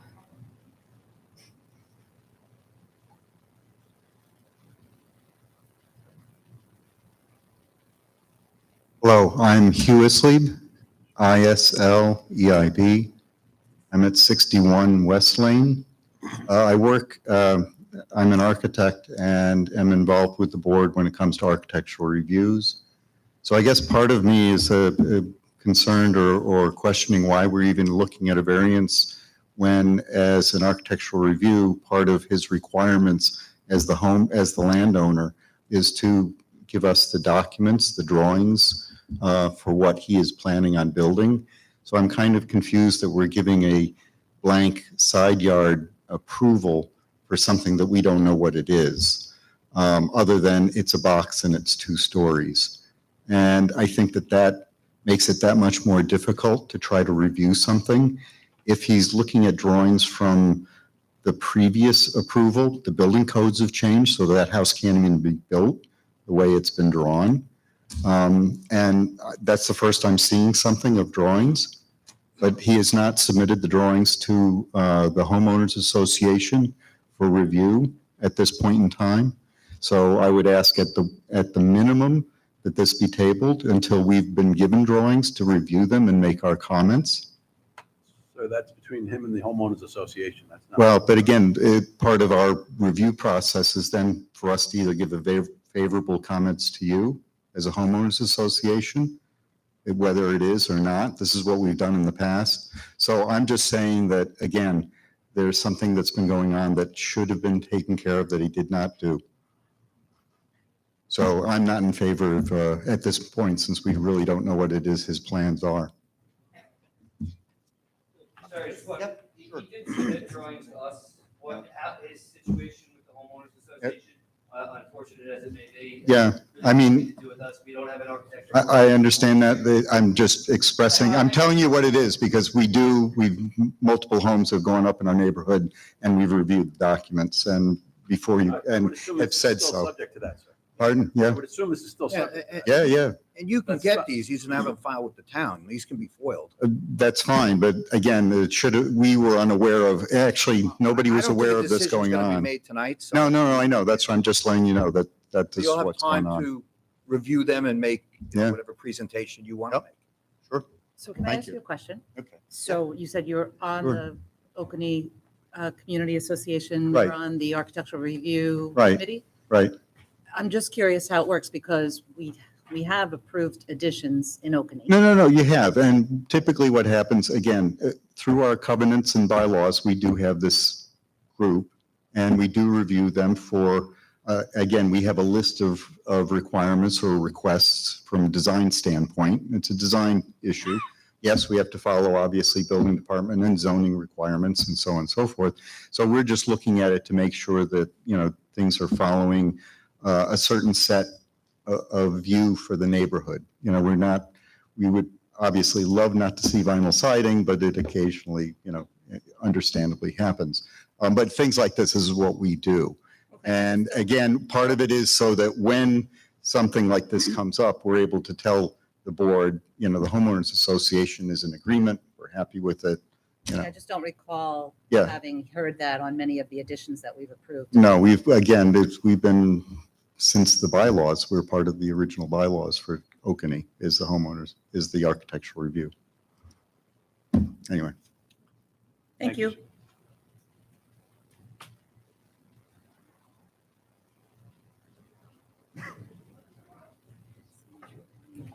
Good evening, Board. Thank you for letting us all come and speak tonight. My name is Karina Gonzalez, Gonzalez. I live at 12 Lawrence Lane, I live right next to the vacant lot. And I just want to say that this evening, we feel very strongly to uphold the covenants and the restrictions that apply to the Oconee Association. It's a very, very special community. It is like that because of it being zoned a AAA. So I'm respectfully asking that you deny this application for this variance based on that. Thank you. Is that- sir?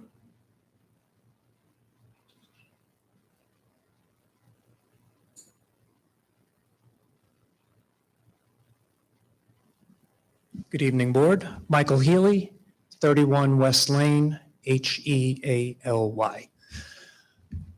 I'm up here, I'm going to oppose, I'd like you to oppose or deny this variance. I'm not going to. Everyone else out here made great points, Mr. Grover, Mr. Wheeler, Mr. Roney, Hugh, everyone, so I think you get the gist of our community. What I don't see here is anybody in favor of this application from the applicant side. And I know that the board member up there just mentioned that there have been variances in Oconee. I know I've gone down speaking on behalf for the variance to allow it. So we're not anti-variance, we're anti this variance. That's all I have to say. I'm not a board member. I Oh, don't have to vote. all right, perfect. Thank you. Thank you. Ma'am?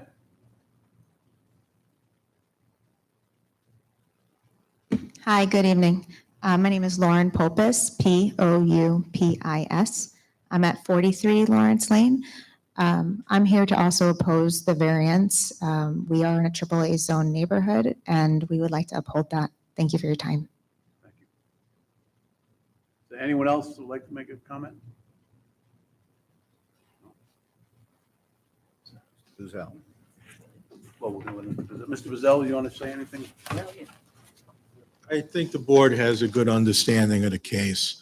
I would note for the record, any of the covenants that were imposed as part of the association are not before this board. No one is seeking to modify or amend them in any way.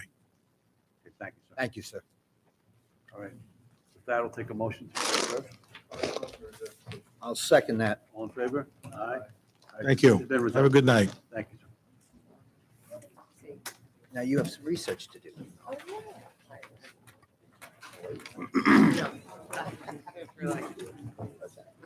You want to call that school music?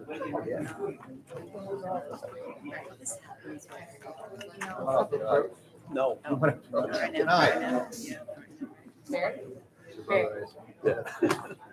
Apartments?